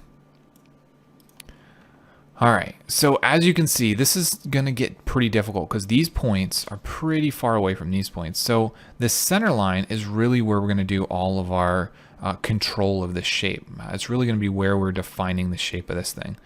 These guys are going to stay pretty normal, but you can see that we're pretty far over on this. So I'm going to grab all of these lines, I'm going to bring them over, and grab all of these lines and bring them over and try to get them as close as I can to possible. So look at it from the front. You can see that we have a little bit of work to do here. We need to move some points around and we need to tweak this into this tapered shape that we're looking for. This high point of the ridge is probably pretty good for now. I'm not too worried about changing that just yet, but I want to grab all this stuff on the side here and I'm going to bring it all down. So this moves it fairly evenly everywhere around the model. So as we look at it from the side, you can see that it moved everything down. Now these points, these corner points, probably gonna have to move in as well, not just down. So this guy is gonna end up moving in. This guy over here is gonna end up moving this way, and so on as you move around the model. These are all gonna kind of get pulled in. But you can see that we're still not perfect in our alignment here. All this stuff needs to be farther over here. Then these points are going to end up down here a little bit. This point's going to have to come up and in. But we're working on the rough shape. I can't stress enough that you don't want to get hung up on the details. We need to get these rough shapes in, and then as we get farther down the road, we can push and tweak and pull however we need to. At this stage, I know I've got a lot of work to do on the shape. I know that this edge probably has to come up quite a bit, and this point to get the taper as we're going up towards the front of this. But I'm going to start connecting these two and see what happens. I'm going to take this edge and these two vertices and merge them together.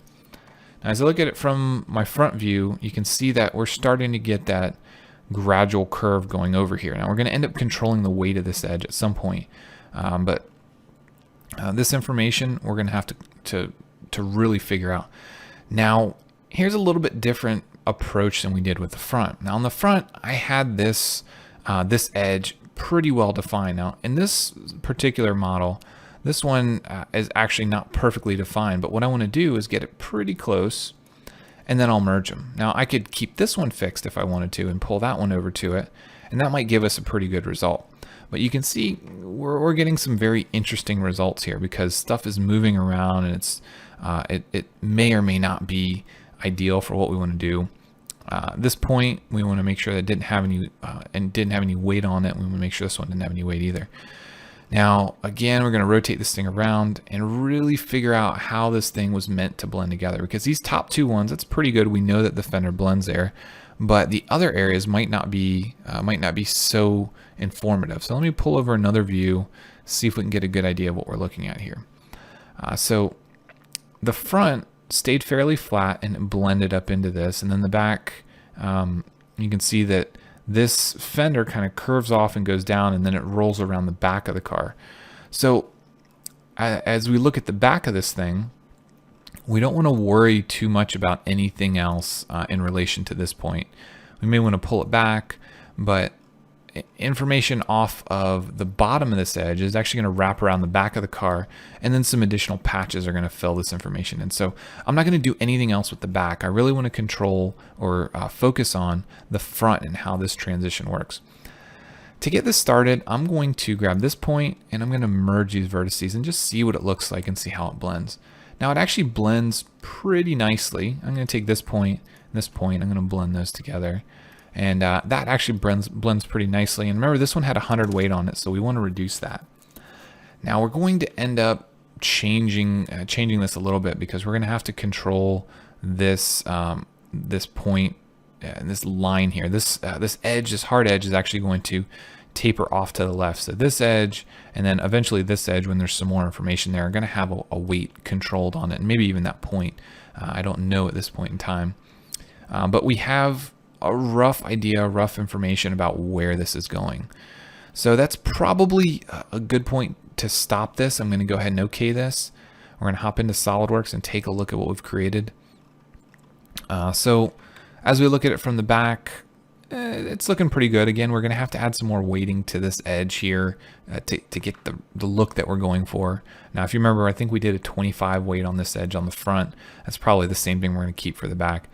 And when we actually build this and patch it, I don't necessarily know just at this point, because I haven't gone through this before.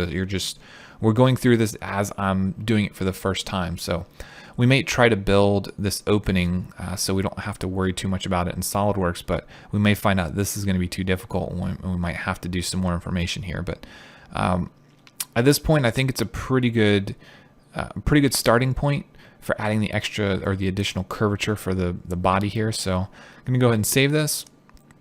And we're going to end the video there. In the next video, we're going to carry on filling in the rest of this information and try to get as much of the front as possible at this point. So we're going to leave the back till a little bit later. And again, I'm going to have to pull and push and tweak these to get everything right. So we're really focusing on from about this line right here forward at this point. We want to make sure that we get all this information right, and then we can focus on the back, because the back is going to be the area where we're going to have to do a lot of guesswork. So we don't want to go into it not knowing what the front is looking like. The front might really help us determine how we want the back to look. So this is saved. Good place to end. If you guys have any questions on what you saw in this video or any of the others, please email me, matt@mysolidbox.com. Thanks for watching, and I'll see you in the next one. Hey everyone, this is Matt Perez with SolidWorks, and welcome to video 8 in our sub-D surfacing tutorial. Now, in the last video, we took care of subdividing this inside face, and we tweaked it a little bit, and then we started adding this fender detail. Now, we know we're going to have to do a lot more work on the back, but we really want to start focusing on finishing off the front area. So as we look at it from the side, we want to finish off this area right here. And I say finish off, it's not going to be finished per se, but we want to roughen all the rest of the shape. So let's hop in and let's edit this power body and start filling in the rest of this information. Now, as we look at some images, I'm going to go ahead and pull some more images over here. Now, as we look at some images, you can see that we have a fairly distinct line, and we can see this whenever we look at the light in these renders. You can see that we have a fairly distinct line as it goes up and over the fender. So we know we're going to have to add some hard edging or some more weight to these edges at the very least. In order to get that look. And we did that on the front. We were pretty successful with it. So it's the same thing that we're gonna have to do to the back. But right now we're focusing on this area. And unfortunately, it's not a very high resolution image, so I can't do too much with it. But let's go ahead and let's kind of peek into these areas and see if we can get the information that we want. Let's go ahead and zoom in on this one here. So what we want to do is start filling in, or the patch that we have, we want to create this rounded edge here, and we're going to be eventually going down into this area that flares out to the fender. So very important that we get this portion of it right, because there's a scoop here, and the rest of the body information is actually going to rely a lot on the shapes that we're creating here. So we're going to want to be very careful in these areas. So as we look at this image from the side, it's not very good. It's very pixelated. It's not very apparent where we're working. But as we look at it from the top, you can see that we have at least the outside edge of this area. So I'm going to start by just extending this face out. This is a standard thing that we've been doing using the extend face option. And actually, let's go ahead and let's just take it out 500. And then just like all the times before, I'm going to take these 2 points, make them hard edges, take these 2 points and make sure that the weight is back to 0. Sorry, that inside edge is weighted at 0, and all these other edges are weighted at 0, and now we have 100 weight for these guys. All right, so this is going to allow me to start filling in some more information here. So I'm going to take this and I'm just going to bring it all the way over here. I know I'm going to have to subdivide this up to get the shape that I want, but I want to get the general outline first, and then I can start pulling everything out where it needs to be. So this point is actually going to be way in here. It's going to be underneath the body. Now there's a little bit of a roll underneath the body. I'm not too worried about that level of detail there. And then this point is going to be farther out. It's going to be closer to the rest of this fender flare. Now it's underneath a little bit because it does roll back a little bit, but for the purposes of what we're doing, I'm going to pull it forward just a little bit. All right, and that's the rough boundary points that we're looking at. Now, of course, that's not ideal. There is some more curvature there, but what we have to decide is how we want to split this up. So I'm going to start by splitting it up horizontally first, and that allows me to take this point and pull it back and get more of this curve that I'm looking at. So I can pull and push and tweak these and get this a little bit closer to a rounded wheel opening. And as I look at this from the top, I now have a little bit more control over that secondary point. I can pull it in, and you see obviously that's a drastic change, but I can pull it in if needed, or I can keep it out on the same level as the rest of the information. All right, so I'm going to keep that point out at the same level, and take a look at this this inside point. Now this inside point, it has to come in farther, quite a bit farther. As we look at it from the side and we kind of rotate this thing around, you can see that it's creating a very big patched area. Now we know that we're going to have a scoop in this area, and this isn't necessarily ideal. We're going to have to push this information back a little bit further. So now what I want to do is split it up vertically. So I'm going to come over to this area and split it up. We could also do one other option. Instead of splitting it up like that, we could insert an edge from this point and come down and split it up this way. This may or may not be ideal because we have all these intersections going into this one vertex. It might get a little bit messy when we try to clean things up later. Let's go ahead and move forward with it, and if it's not looking good, we can always delete it. All right, so what I want to do is take this edge and push it in because we're flaring that fender out. And then the one above it, I'm going to go ahead and push that one in as well. All right, so as we look at it from the side and we look at it from the front, things are starting to look okay, but again, that point going in there, it's kind of less than ideal. So I want to undo what I did here, and I'm going to get rid of that line altogether. All right, and now I'm going to use the A key, and I'm going to add some divisions to this fender here. Now what this will allow me to do is it'll give me the same amount of control. I can take this whole edge and bring it in, but what it's also doing is it's wrapping over the entire fender. So it ensures, or it allows me to control this in a little bit different way. So let's rotate this around to the front slightly and determine where we want this to start blending in. I can pull this edge in just a little bit. And this stuff is, it's not easy by any means. It's tough because as you look at it from the top or as you look at it from the side, you're missing a lot of information. You can't see everything, so you're not able to get all that information that you need. Like, for instance, this point's kind of hard to grab, and the information that we're getting is kind of hard to see the changes, what they're doing. All right, so at any point in time, we can go ahead and we can turn these edges and these vertices off, and we can go into our section. Now the sections will give us a little bit better idea, a little bit better understanding as to what this curvature looks like. You're gonna have to determine which directions you want to actually split it up. If it's going to be, it's in this case X and Y might give us a good idea here. Now you can see how the curvature is wrapping around, and if we pull over one of these images, you can see it's fairly smooth at this bottom edge. It might have a little bit harder transition in this corner, but for the most part it's fairly smooth, and that looks fairly smooth to me. So I'm going to turn the sections off, turn my edges and my vertices back on, and take a look at this from the side. So now I want to take this point right here, and I actually want to bring it up, and I want to get it closer to where it should be. And this point right here, now remember, we're going to try to model that opening, that intake area here. So I'm going to take this point, I'm actually going to bring it down. I'm going to try to get close to that shape. And this point here, I'm going to bring over and down. This point is going to end up coming down as well. And this point will probably come down and forward just a little bit. All right, so as we rotate this around, you can see what we're starting to create. We're starting to create that shape of that opening. Now we're not too worried about the information or the detail on the inside, but what we want to make sure that we do is we don't add any additional curvature.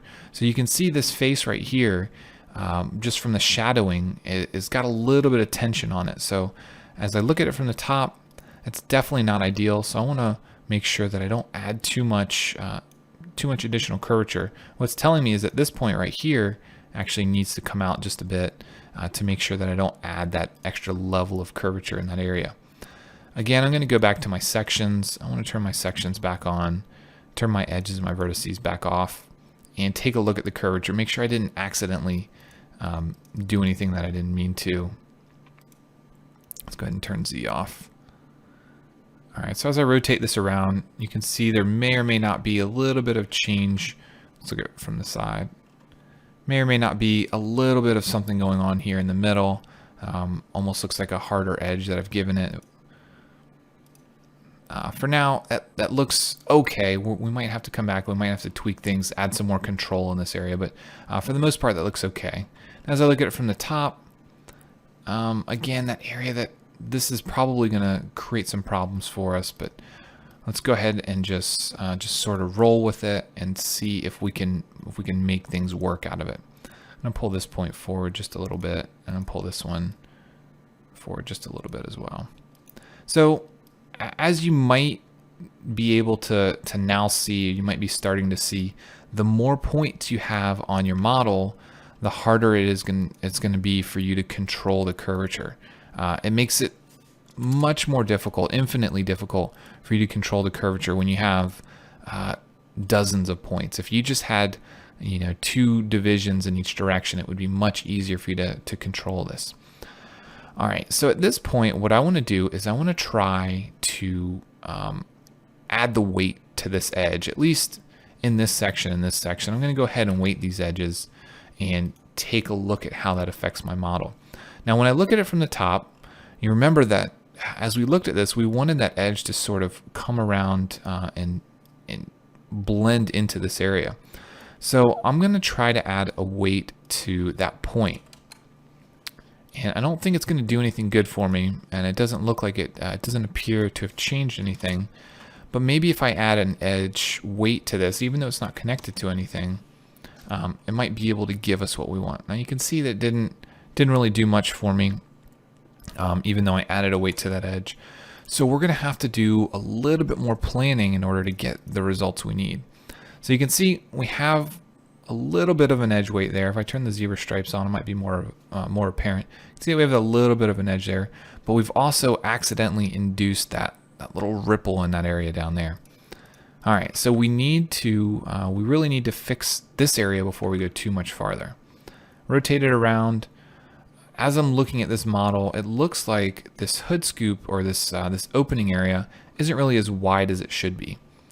So I'm going to grab this point, I'm going to bring it out, and grab this point, bring it out as well, and maybe pull this one back just a little bit to try to get this edge and this line sort of lined up in our view here. All right, so as we're looking at this now, you can see again we've added a little bit too much tension in this area, and it's going to take a little bit of work in order to get that right.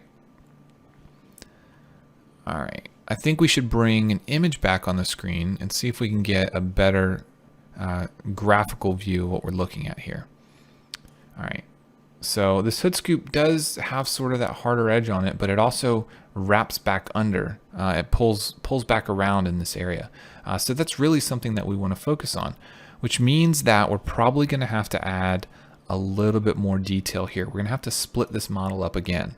So I'm going to take the A key, I'm going to split it up here, and I want to bring this edge in, and I want to bring this point out here. Now as I'm rotating this around, I'm also going to have to bring this point up, but the goal here is to sort of smooth out this transition and get everything blended back in how it should be. As we look at it from the side, this point is probably pretty good. This point could stand to come up just a little bit. Now the issue, or the problem that we're running into, is the fact that this edge right here blends into this point. Now if I erase this edge, it might look quite a bit better. That might have smoothed out a little bit, but now I have the issue of this edge. I can also erase this edge, erase this point, erase this edge and this point, and you can see that things very quickly start to devolve and start to fall apart. Now I erased more edges and more points, and things have now completely fallen apart inside here.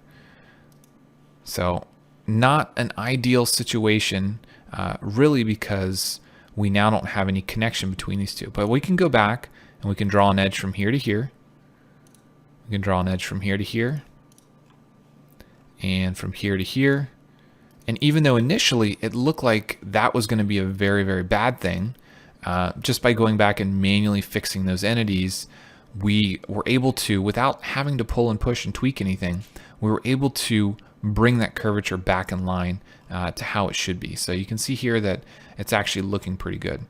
Now as we're looking at this from the front view, you'll notice that we actually have a little bit more width here that we can pull this fender out. So I'm going to take a look at it from the top. I'm going to grab, let's grab all these points here, and then we'll look at it from this front view and just bring them out. And then some of them, for instance, these top ones, are definitely going to have to come down to change that shape just a little bit. Now this might help, but it also might hurt the rest of our curvature. So areas like this one right here, by pulling and pushing and tweaking things, we have now added a little bit of extra complexity here. And see how far it rolls back underneath here.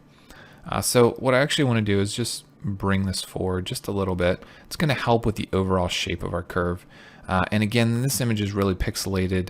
This may or may not be exactly aligned properly, but for the most part it looks good.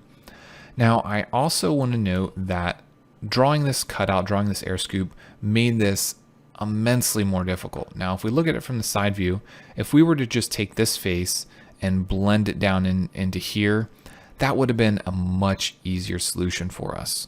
And the reason I didn't do that is because I wanted to show you the complexity that it takes and really the extra control that it takes in order to do this. At this point, let's go ahead and say, okay, hop out, go to SolidWorks, and take a look at our model. I want to go ahead and save it, but I also want to take a good look at the curvature and the geometry. Now you'll notice right here we have an issue with this edge. This is something that we're going to have to make sure that the tangency is actually working. For this, I'm going to go ahead and hide all edges and take a look at this fender shape.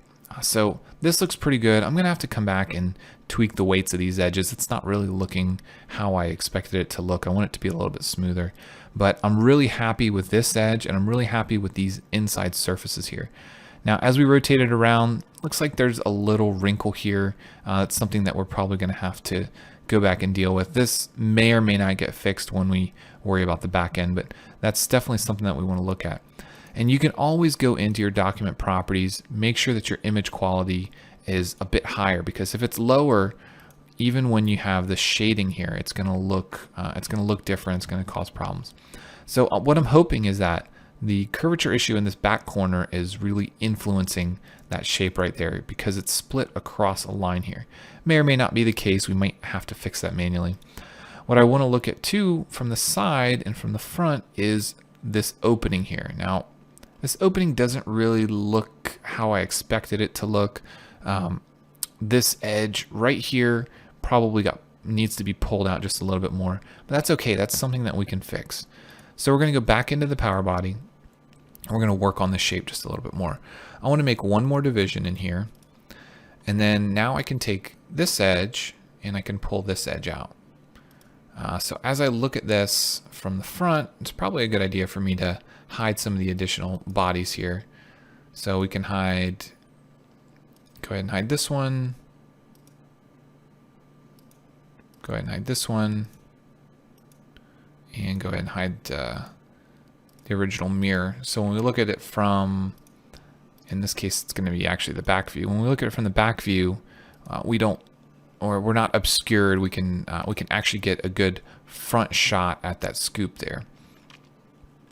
All right, so as we look at it from this view, it's okay. It's not bad, but I think that we need a little bit more weight in this area.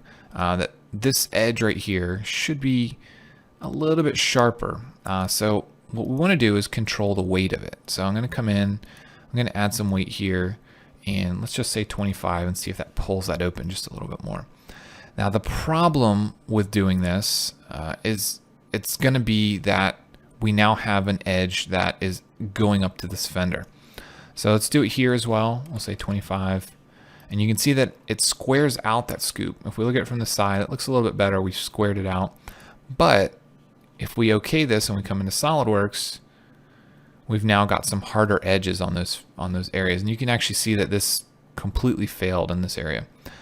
May or may not be the biggest problem in the world, depending on how you look at it, but I don't like the fact that this scoop is now influencing the rest of this information. So I'm going to come back and I'm going to take the weight of this edge out and take it back down to 0. Take the weight of this edge back out down to 0 and simply work on it by pushing and pulling everything. Now when we look at it from the side, I think this edge could stand to be lowered just a little bit, but we have to be careful again because there's weight on that edge. We look at it from our front view. We can pull and push and tweak, maybe even scale this edge. Pull it together, make it just a little bit tighter. And I'm actually going to take this one up and pull it into the center here. All right, so I'm pretty happy with that shape. Again, we're actually ending up taking just a few liberties with this model because we don't have perfect references, but I'm okay with that shape. I'm pretty good with it, with the exception of maybe this point right here. I want to pull up just a little bit more. Bring this up just a little bit more, and maybe even bring this one up just a little bit more.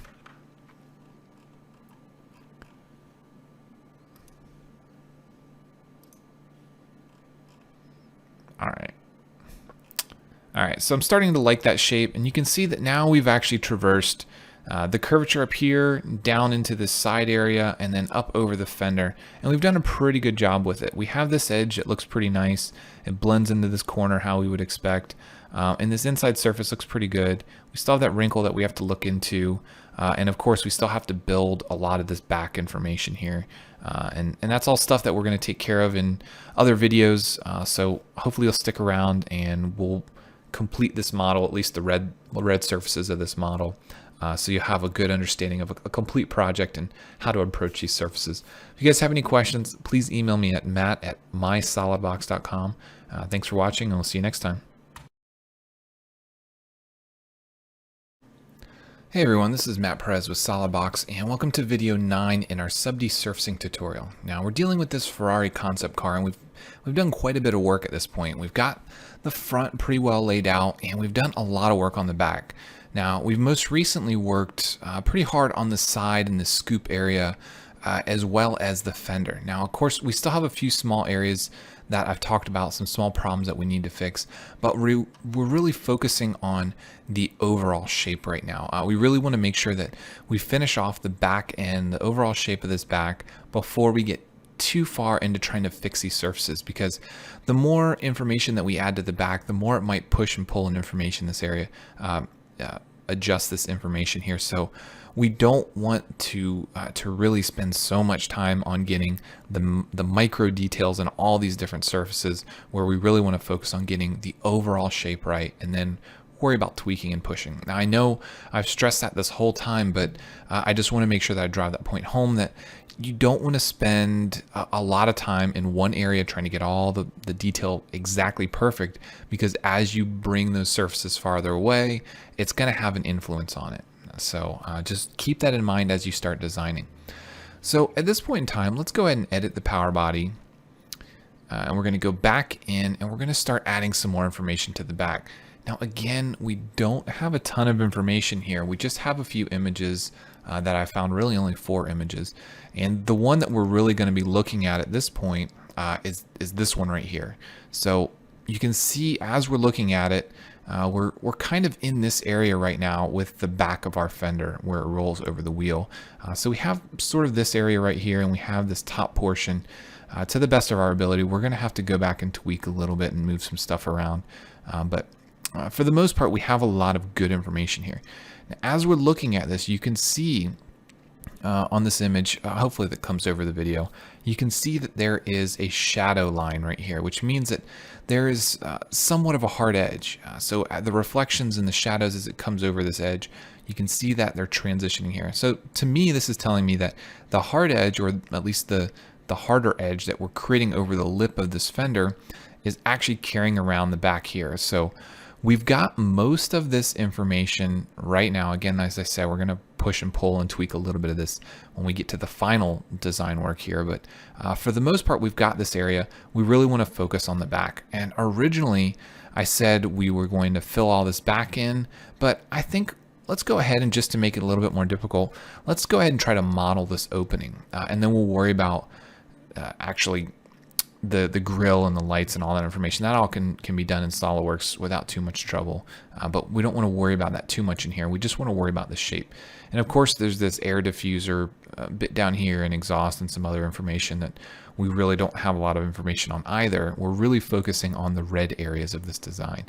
All right, so right now what we want to do is we want to carry this fender back down, and we want to get it down as far as we can to where we think that it's the natural shape that it's trying to go.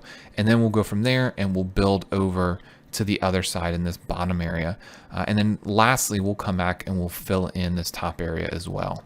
So even though we've got sort of a small interchange here, and we could work from this top section, I really want to make sure that I get this bottom section in as well before I worry about this last little bit right here. All right, so now that I've given you a little bit of information about where we're going to progress and what we're going to do, let's take a look at this. Now, unfortunately, this top view, the spoiler, is really killing it for us. We don't have a good idea of the shape of that fender as it's coming out. Now, we can look at these images, and I can tell you just by looking at these images that this guy is probably pulled in just a little bit, and or back, and this guy's probably pulled back just a little bit, and that's probably how it's flaring out. It's kind of getting this arc. And the reason I can say that with somewhat a little bit of certainty is that as you look at this design, you can see that the underlying geometry, if you can kind of look past that spoiler, you can see how it sort of blends out and then it blends back in. There's a little bit of a harder transition here, and this fender sort of rolls back into itself at this point. So as I look at the images, that's sort of what I see. You might see something different. Of course, you do the best that you can with what you can see here. And at this point, I'm going to leave the front view turned off because it doesn't really provide us any additional information. We're really looking at the side view and the top view. Now, as we look at it from the side, you can see a little bit of information here, but this view is so pixelated that it's really not doing a whole lot of a lot for us in terms of filling this in. But what we can do is we can see this, and we can maybe move this information down just a little bit more, and maybe pull these points down just a little bit more to get that side view looking a little bit closer to what we think that reflection might be. Now, when we're looking at the side view, you can see that it looks like this information is rolling down here. Our image is sort of obscuring it. It's looking to me like this is actually coming down quite a bit further than it looks like in our design. So I'm going to pull those down as well, and I'm going to try to shape that how I think it looks based on this image. Now, again, we're going to look at this from the back, and you're going to see that that changed a little bit. I'm actually going to bring this down to get more of a harder edge, but as I look at it from the top, I want to make sure that I'm still getting that transition. So these points are going to have to pull back. This point's going to have to pull back as well, just to get closer to that transition that I think I'm seeing. And this one might need to come up just a little bit. Now remember, when we're looking at it from top view, front view, side view, we can work in 1 or 2 coordinates. So we can work in just the X, just the Y, just the Z, or in 2 as we're looking at it. When you go and you rotate around to more of an ISO view in 3D, you're still working in 1 or 2 coordinate systems, but you have a little bit more 3D control over it. And this may be good at some point in time, because you might need to push and pull and look at it from a certain view. All right, now that we've gotten this pretty close, I'm going to go ahead and extend it. So I want to grab these 3 edges, and I'm going to go ahead and do all 3 because we don't have any information to worry about right here. I want to take all this down, and I'm going to use the extend option. And I'm going to take this out 500 and say okay. Now, just like we have done in all the previous videos, I'm going to make those hard edges, and then I'm going to come back and I want to adjust the weight of these previous ones and make sure that they're 0 and that we're not influencing that geometry in a bad way at all. So as I look at it from the side, obviously things are going to have to move a little bit. This point is going to end up coming over here somewhere. This point is going to end up somewhere over here. These points, both of these points are going to move, and we're going to end up sort of arcing up in that area. Now, the transition here, we're going to have to be real careful with, because as we look at it from the side, it looks like it's got a little bit of thickness to it, but when we look at the other views, if I bring this view back in, what we're actually seeing is the curvature, or the way that it's curving back around the body here. So I'm not worried about making it thick right here, but what I'm worried about is getting the look from the side. I want to get the look from the side right. So this guy, let's put it somewhere around there, and we're going to have to tweak this from multiple views, so don't get too hung up on it just yet. All right, so from the side, that looks okay. Not perfect, but it looks okay. As we look at it from the top, it may or may not be giving us what we want. Looks like we might need to bring some of these points in. Might bring this point in as well, and sort of work on the shape just a little bit. All right, so as we look at it from the side, make sure that we didn't too much damage to this shape, and then we're going to sort of rotate this around in 3D and take a look at what we have. All right, so as I rotate it around, so far that looks pretty good.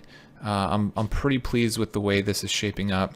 And from the back, this looks like it might be okay. It might be a little high, but it might be okay. Because if we bring this sort of back view back over here, you can see that it's going up quite a bit here before it transitions and goes across the back of the car. So we might be on the right direction. But what I do want to do is bring this guy down just a little bit. And that's probably going to be about where I want to take it. So at this point, I'm going to take this edge and I'm going to extend it out.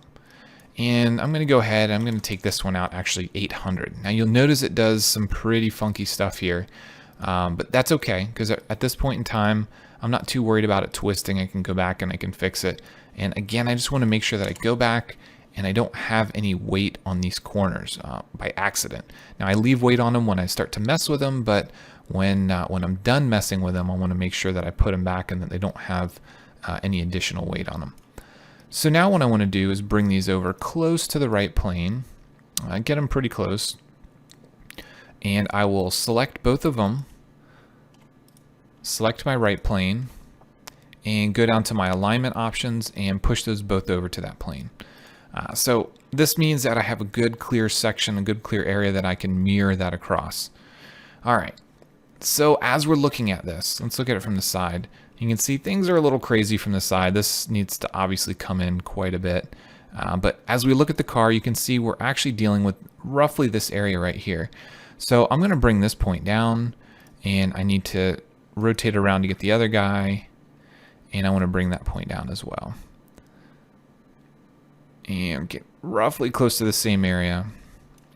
All right, and this guy, and go ahead and bring it down just a little bit, and bring this one down just a little bit. All right, so from the side, that looks okay. From the back, what we're gonna need to do is induce a little bit more curvature here, and I'll bring that image back over again. Hopefully you guys are working with dual monitors, or you have enough room that you can keep these on a second monitor and you can look at them.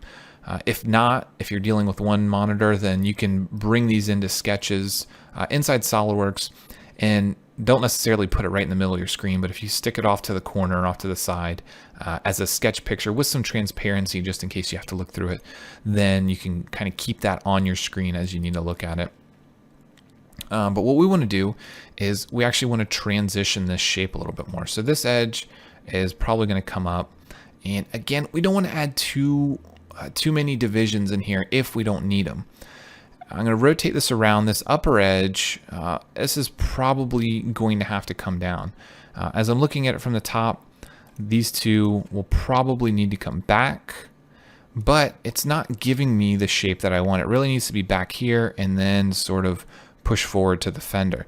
So as I look at it from the top view, what it's telling me is that I do need another division in here in this area, and that way I can pull these out and I can get the shape that I want.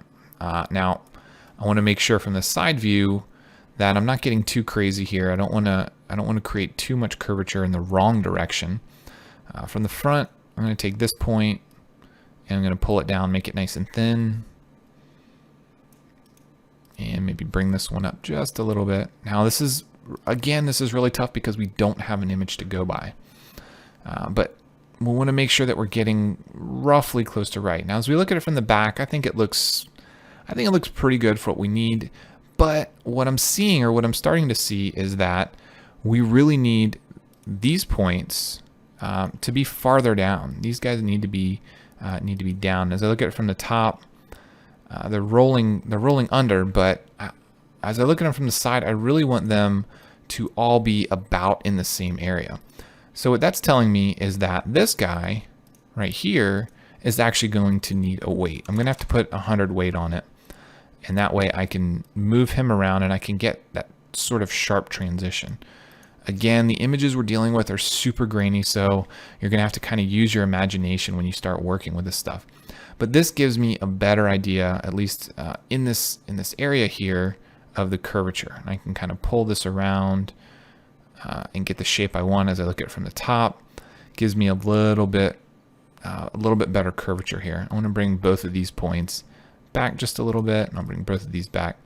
Now, if you need to induce some more curvature in this area, you could manipulate the weight of this guy, but you could also just add another set of handles and move those around. Now you have to be careful. You don't want to induce too much twist into this. As you can see, we've actually got a little bit of twist here. So I want to pull this back out and pull this point back out and make sure that we're not twisting this model too much. All right, so it's coming up. It's got a little bit of twist to it, but it does an okay job of correcting itself. And we'll bring that back just a bit, and we'll bring that back just a bit. All right, so this is starting to look pretty good. I'm liking the shape of the back here, and what we need to do is fill in the top area as well. But before I do that, just like I've been doing a lot, I'm gonna hop out of here and save it. Before I save it, I actually want to come back and I want to kill the weight on these edges. I think they're actually going to be better off with a 0 weight, and I'm just going to have to manipulate where they're located on the model. And I think that'll give me a better result in the end. So I'm going to say okay, hop back out, and take a look at this real quick. Just take a look at the shape, take a look at how it's laying in my 3D model. And don't worry too much. There's a little bit of a wrinkle here. Don't worry too much about that just yet. I really just want to make sure that we're going the right direction with this model. So I'm going to save it. And that way we can hop back in and we can continue editing this model. All right, so the next thing that we need to do, now that we've got that rough shape laid out, which is really this area right here. Now we've got that rough shape laid out, we need to finish off this upper shape here. And again, that hard edge is really what we're going to be focusing on rolling around, which is what we already have in this model. We have a hard edge that's going over the fender right here, but you can see we haven't added any weight to this edge yet. What we're going to do is we're going to weight that edge, and we want to bring that curvature around sort of the same way that the front looks, how it kind of wraps around and wraps over. So we haven't weighted it yet, but we're going to, and that's going to really affect this area. And that's where that sort of funny little spot in our surface is when we hop back out to SolidWorks. And that's really why I don't want to mess with it just yet, because once I add weight to this edge, it might have a drastic effect. It might fix it, might make it worse, but there's really no point in working on that level of detail until we get done with the overall shape here. All right, so what I want to do is I want to start adding information to this area over here. And what I'm going to do is I'm going to work from these points. I'm going to extend this out and I'm going to move it around. I'm going to get the shape that I want. And then ultimately in the end, as I get around to the area where I want back here, I'm going to use my fill face option. All right, so let's bring this back over. Let's take a look at this back edge. So as I said, I'm going to take this edge right here, go ahead and use edge selection, this back edge, and I want to extend that out. So we're going to extend this edge, and I'm not going to extend it much. I'm going to go ahead and just extend it 100, say okay, and again, I want to select these points. I'm going to give them a hard edge, full weight, and then I want to come back to this guy and make sure that it doesn't have any weight on it, because I don't want that to affect the internal structure of this surface. So if we look at it from the top, you can see that 100 is actually pretty far out, but that's okay. We're going to look at it from the right. And what we want to do is I'm going to rotate this just a little bit. I want to make sure we don't twist it too much. And we're going to move it. And when I say move it, we're going to pull it down and we're going to sort of bring it in here. Now, it doesn't give us the shape that we're expecting, the shape that we're looking for. But I'm going to take this edge and I'm going to give it a weight of 25. Now, the reason I give it a weight of 25 is I believe this is the weight that we're using up here. So 25 is what I want to carry around all the way to this edge. So I'm going to give it that weight to start with, and that'll sort of help me plan out the geometry and plan out the shape. So now I can take these points, these edges, and move them around as needed to kind of tweak and pull and get my shape right. Now, when we look at images of this, or at least when we look at the side of this model right now, you can see this is where we decided to finish the back, the lower portion of the back bumper. This is a pretty big discrepancy right here. So this means that I probably need to pull all this information and just pull it backwards to make sure that they end up in the right spot. So as I rotate it around, I want to make sure that I haven't done too much damage to the integrity or the shape of the model. It doesn't line up with the geometry that I'm looking at here. But again, that's okay. It doesn't necessarily have to. We just want to make sure that the surfaces are good quality and the shape is roughly right. Now, if you have very clean blueprints and you have a lot of good reference images and you have a lot of different views, you have a back view to go by, then you're going to be much better off than this. You're not going to have to make all these guesses and figure out all this stuff on the fly. You're going to have a much better time figuring it out. But now I want to take these points and I want to move them around. This guy is probably going to come over here and move back just a little bit. This point, I want to make sure that this point is actually constrained to the right plane like the rest of it, because it is going to be mirrored across there. So I want to make sure that it's located there. So as we're looking at this and we're kind of working with this shape, the next thing we want to do is we want to carry it on to the rest of the model. So we have to determine where we want it to fill in. If I bring that picture back over, our best back reference, you can see that we're dealing with this area right here. We're probably about where this division is, this line is. So we're going to take this edge and we're probably going to connect it to this and then tweak the geometry. So there are many different ways that we can do this. Again, I can add another patch and sort of play with it and move around with it, or I can try to do a bridge. Now, it's been my experience when I'm working with this type of model that the bridge has not been the best option. Things tend to blow up a little bit, and that's really because you have the control over the weight of the tangency when it enters and exits these edges.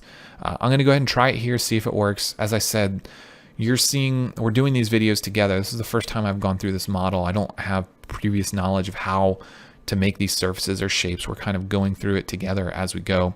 And I really find that that's the best way to teach it and learn it, because that way, if we run into unexpected problems, we can kind of see them together and solve them together, rather than me just giving you a perfect example of how everything should work, and then you get into it and you got all these headaches that you didn't see in the video. And I find that really frustrating a lot of times. All right, so as you can see, we put this model in there. If we try to reduce these numbers and make some changes, you can see it's still kind of twisting and tweaking around. It's adding a number of divisions in between here. It's really just kind of messy. So I'm going to escape out of that, and I'm going to work with it a different way.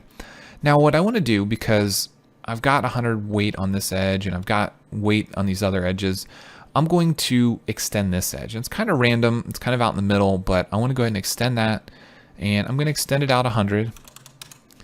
And you can see that it's twisting, but that's okay. Don't worry too much about that right now. Then I want to add an extra division using my A key. And then I want to delete this face. Now, it should return it back to its original shape without too much trouble. And then it leaves me this little patch here to work with. I'm going to take all 4 corners of this patch, all 4 points, and give them hard edges. And then I want to move these points around, so I'm working with something that is a little bit bigger and a little bit more of a shape that I can deal with. If I look at it from the front, I can take these points and I can move them around so that I have something a little bit more meaningful to work with. All right, and then I can go ahead and bring this whole patch up over here. And what I want to start to do is get these points roughly where they need to be.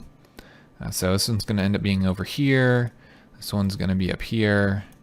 And this one's going to be down here. All right, as I look at it from the top, it's going to be a different story, obviously. This point is going to be roughly right there. This point we'll take straight back, roughly right there. This one roughly right there. And you don't have to do this, but as I said, I find that it works a little bit better if you get this close to where you actually want it to be. Then I'm going to start putting points together. So my first selection is this point. Control select that, merge vertices. And you can see this one didn't move at all, so that's good. That's a good sign. I'm going to put this side together, and that changed. Now the reason these are changing is because these edges have some weight to them. So I'm going to go back and I'm going to make sure that they don't have any weight. Now, once I remove that weight from those vertices, you can see that it goes back to something a little bit better.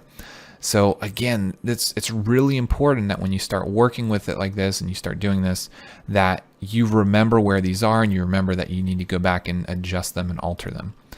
All right, we're going to move in. We're going to put these together. We're going to go ahead and merge these. And again, this point, it brings the weight of that new patch over. So I want to make sure that I remove that weight. And I'm going to do the same thing over here, bring these together. Now, I like to bring them together before I adjust the weight. It's a little bit easier for me to work with that way.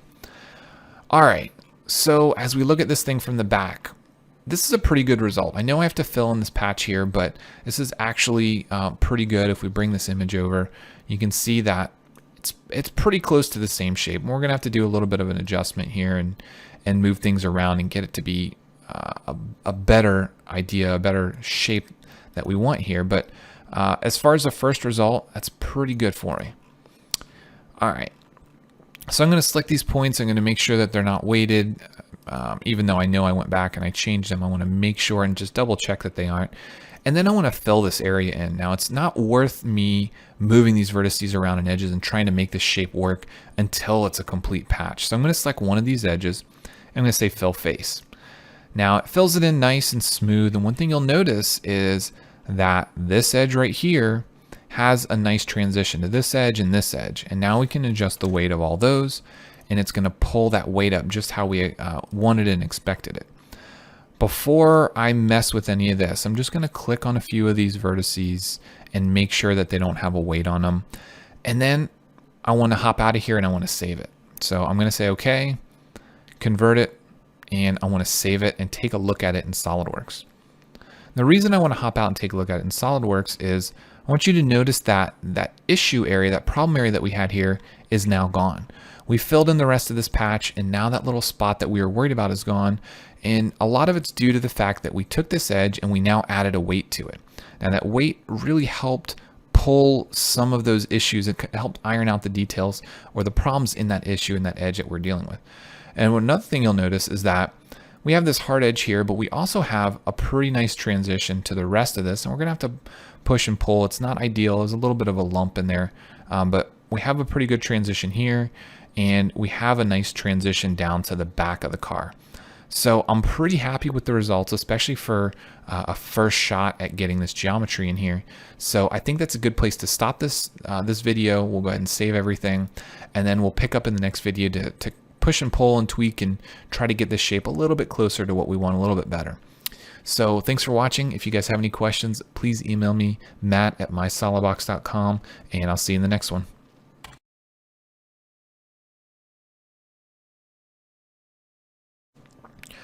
Hey everyone, this is Matt Perez with SolidWorks, and welcome to part 10 of our sub-D surfacing tutorial. And we're using power surfacing to make this Ferrari concept car. Now, hopefully you're not picking this up in the 10th video and you've watched the other 9 so that you're familiar with what we've been doing here. But if you have picked it up, we're dealing with a concept car that somebody made. I think it's Sherman Designs. Many years ago. I don't know how long ago it was, but I saw this probably 4 or 5 years ago at least.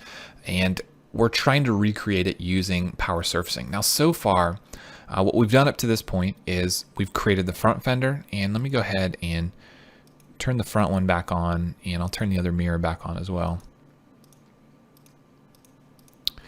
So we have our 2 front fenders, which are basically the red areas in our image. And if I bring another image over, you can see what we're dealing with.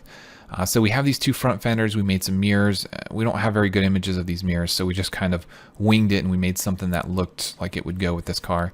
And then what we've been doing is we've been working on the rear. Now the rear has a lot more complexity than the front did, so we've been spending a little bit of extra time on it. And so far, the first shot for creating basically all of the geometry for the back worked out pretty well. We have a lot of information here, and we have a really good base point that we can start moving and manipulating things. Now, one thing that I didn't mention along the way, and it may be a good idea for you guys to do, whenever I hit a good jump off point, like when I first made the overall outside of the surface, I saved it in the video, of course, but a lot of times what I'll do is I'll actually save a copy of it as well. Now, the reason I do that is because I'm going to keep working with the same filing going forward. If you're making your own concepts, or even if you're working with something like this and you're not 100% sure that you like where you're going, it's a good idea to make some copies of the file, some jump off points where you can drastically change things, and then you can always go back to that original point. When you're doing this in SolidWorks, it's a little bit easier because a lot of times you can just delete features and get back to the original point. When you're doing it with the power surfacing add-in and you start manipulating and making these changes, a lot of times it makes it a little bit more difficult. Now, of course, when you're in power surfacing, you can save within here as well. So you can save the control mesh, you can save the sub-D, you can save the scene. But a lot of times you have additional SolidWorks features that are based off of these things, and such in this case we have the mirror that kind of dealt with, it was cut by the surface and so on. So if you're working with your own concept car, or you're just playing around with this and you want to play with a few different ideas, maybe you wanted to do this with a surface, maybe you wanted to do it with a primitive, or whatever the case is, it's a good idea just to make a couple copies. And I think off of this car that we've been dealing with, I have four different versions, so a couple different versions based on just different save points. They're nothing different than what we've done in the video here. Just when I get to a good stopping point, I'll save off a new file just in case I need to go back to that point for some reason. Now, with concept cars that I've done in SolidWorks for customers, or the red car you see when you open SolidWorks, that was one that I did back in 2011, I believe. That car and other cars that I've done have had 15, 20 versions of them. So I get to a point, I get to a jump off point, and I'll save a copy of it. Now, from that copy, I might work in one direction. If I don't like it, I jump back to the other version and I start working from that point forward. So it's not uncommon for me to have 15 to 20 versions of a concept car file. Now, maybe it's different front ends, maybe it's different back ends, maybe it's flaring the fenders out more, whatever the case is. So don't be afraid to make copies and play with ideas. Don't get stuck and don't be too rigid when you start working with this, because the whole idea is that it's very easy to work with, very free flowing, very open to allow you to push and pull these designs.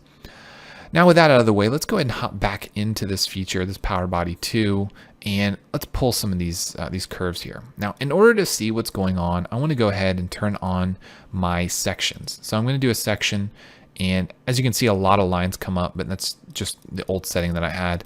I want to go ahead and maybe just take a look at it in the Z direction for right now. Maybe the Y can give me a little bit of information, but it doesn't look like it. Let's just look at the Z for right now, and maybe the X. All right. And while I'm looking at this, I'm going to go ahead and turn off my edges and my vertices. And now as we're looking at this, you may start to get a better idea of the edge, the transition that's here, that's going around the fender. Now, if I look at it from the top, it doesn't really look like much, but as you rotate it around, you might start to get an idea of the curvature that's going on here. So this part all looks pretty good, and what I'm concerned with is actually this area back around here, and the sections aren't really giving me a very good idea of it, so I'm going to use my zebra stripes. Now, the zebra stripes are a good tool and oftentimes allow you to pick up on things such as this area here where you can see that there's a circle in the center of the zebra stripe. Now, what that's telling me is that I might need to manipulate this area. As I look at it from the top, you can see that there's a little bit of a pocket here. Now, I can take this and I can shrink or stretch it, and you can see how it's manipulating the zebra stripe. Now remember, that has a change over the rest of the model. And we do have a soft selection option, and you can see that the colors on the vertices, red, green as it gets farther away. If I select a vertex, if I select an edge or a face, you can see the colors as they go farther away. Now the colors are basically telling you how much influence it has on the rest of the shape. If I were to scale this specific face, for instance, you can see that this green section has a lot more change than this blue section up here. So I'm going to go ahead and undo those changes and take a look at this model and see how we can manipulate it. All right, so what I want to figure out and what I want to do is make sure that all this information back here is okay, and that we can pull and push and manipulate and get these faces out how we expect them to be. I'm going to turn off soft selection and just work with it manually. So at this point, I'm going to pull over here. Now, the reason I'm going to do that is I'm looking at the shape of these patches, and I want to make sure that I don't have an issue where I have a patch that's kind of pulled over here real hard. I want to work with it and make sure that it's very natural with the shape that I'm dealing with. Now, the problem that I'm going to have is this point right here. Now, this point is most likely causing some problems for me. There's a few ways around it. We can add some more curvature here. We can add some more control. For instance, adding an edge here might help us pull that area out. It also might make it worse. All right, so what we're looking at is how the entrance to this area is sort of curving out. We really don't want it to curve out. We want a nice smooth transition. So I'm going to push this edge back, and I've added this extra control here because I wanted to keep the curvature fairly good, fairly consistent here. This bottom edge I might want to pull out just a little bit, and this edge I might want to pull out just a little bit as well. All right, so as we're looking at it, it hasn't been fixed yet. I'm 100% certain that it hasn't been fixed, but we want to take a look at where we got with it. So I'm going to OK it, hop back into SolidWorks, take a look from the top, and you can see that we still have our nice transition here. We might actually end up wanting to make this edge a little bit harder, and we have the nice transition down here as we rotate it around. We still have sort of this face that is not working out right. This point here, again, is really hurting us. So how can we adjust that? How can we manipulate this geometry to make it work for us? Well, I'm going to start by erasing this point and just see what happens. All right, so as I erase it, we still have a very similar shape here. You you can see that we actually have some pretty bad geometry, some pretty bad curvature here. And that's because we have a point down here we need to erase. And then we have this edge that's sort of not going anywhere. So I'm going to erase this edge and the vertice that goes along with it as well. So once we've done that, the surrounding geometry is really what's controlling this, but it's not perfect. And the reason it's not perfect is because, again, we have an open edge here. All right, so let's use our insert edge. Let's take this and let's go ahead and bring it to this line. And I'm actually going to bring it all the way over here and say, okay. And the last thing I want to do is take this point and I want to erase it. All right, so let's look at this. Let's rotate it around and see what we've got going on here. Now at this point in time, I can probably turn my transparency off. I'm not looking at the image below it because I don't have a back image, and we can really see what's going on here. Now it's looking like all the changes I'm making aren't giving me the results that I want. Now I have a lot of undo. I can undo a lot of the stuff I did. I can undo some erases. I can undo some edges. I can also exit without saving it because I know that I saved a copy of this, or I know that as I came in, the only thing I started editing was this area. I'm gonna go back to this area, and I'm gonna go back to the point before I added that extra line right there. All right, so as we're looking at this, is there any way that we can adjust and change this curvature? I'm gonna take this edge and I'm gonna try to make some more drastic changes. I'm gonna pull this point out, and I wanna get the shape as it transitions into this a little bit better. So as we look from the side, you can see it's bulging out. I probably want to bring this edge out just a bit, maybe bring this edge out just a little bit as well. And this point probably needs to go up and out just a little bit. All right. So let's look at it from the top. It's looking a little bit better. It still has sort of a funky bulge in it. Let's try to scale this and see if we can scale it to get it to be a little bit smoother. All right. So I think we're on the right track. I'm going to say, okay, hop back out into SolidWorks and take a look. I'm much happier with that result there. So you can see that we kind of explored some options. We added some lines. We played with some curvature, and it didn't give us the result that we wanted. But this guy right here, I'm much happier with the shape, how it transitions here. We still want to go back and do some more tweaks, but because I'm happy with this edge, I'm going to save it again. And now we can go back and we can edit that power body one more time.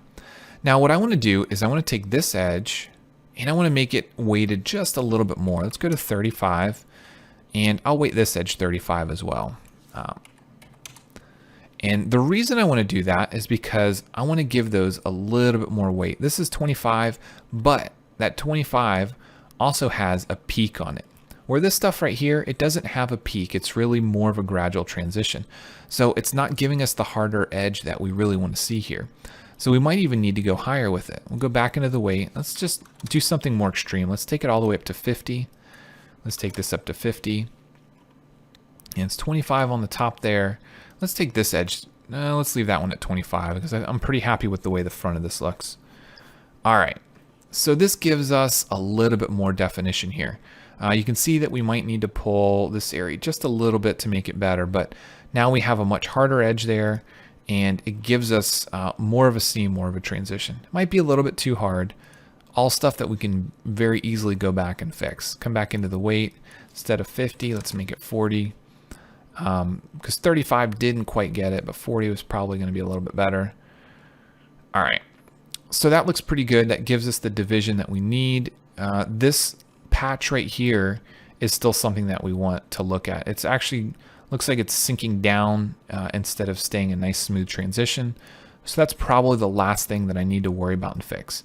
And in order to do that, I'm just going to take this point and I'm going to pull it up and maybe take this edge and scale it down and scale it in two different directions. Maybe take this point and pull it down just a little bit. All right. Bring it up just a little bit more. And maybe shrink this one down just a little bit. All right, let's take a look at that. And if we're happy with it, we can go ahead and save it. All right, so it has a nice crisp edge, a nice transition, and I'm pretty happy with that shape. I think it's pretty good, and I think that gives us the look that we're going for. I'm going to save it again, and the last thing that I want to do is hop back into the power body one more time. And the reason I want to hop back in is because I want to mirror this. Now, we did the front and we mirrored the front in SolidWorks because it doesn't connect, but I really like the functionality of mirroring this within the power body. So I'm going to mirror, and I'm going to select 2 points. I'm going to select a point back here and a point up front and allow that to mirror. All right, and now I want to go back and turn on my front view. So in my blueprints, I'm going to show the front view, and I think I'm going to tweak these just a little bit. Look at them from the top, and I want to maybe tweak this edge in just a little bit, and I want to tweak this edge in just a little bit, and then bring this one over just a hair. Now remember, we're going to have to cut away some of this information in SolidWorks, but at this point in time, I'm okay with that. All right, so all this information looks pretty good for the edges, the inside of the fender, the lips, and all that information. We're going to do that all inside of SolidWorks with ruled surfaces, just like we did with the front. I don't think it's worth adding any more surfaces to this specific power body in here. So I'm going to OK it. I'm going to hop out, convert it, and I'm going to save the information. So let's go ahead and hide all the blueprints and take a look at what we have here. I want to change my display just a little bit. I'm going to go ahead and show shadows and turn perspective on. And let's go ahead and just turn our edges back on, make sure we don't have any areas or issues. You can see that there's no tangency across the center. There's an issue with the mirror going across the center. That's okay. That's something that we can work with and worry about. What I don't like is the fact that this side is actually arcing around. I don't like the way this is transitioning here. So that's definitely something that I want to fix and I want to adjust.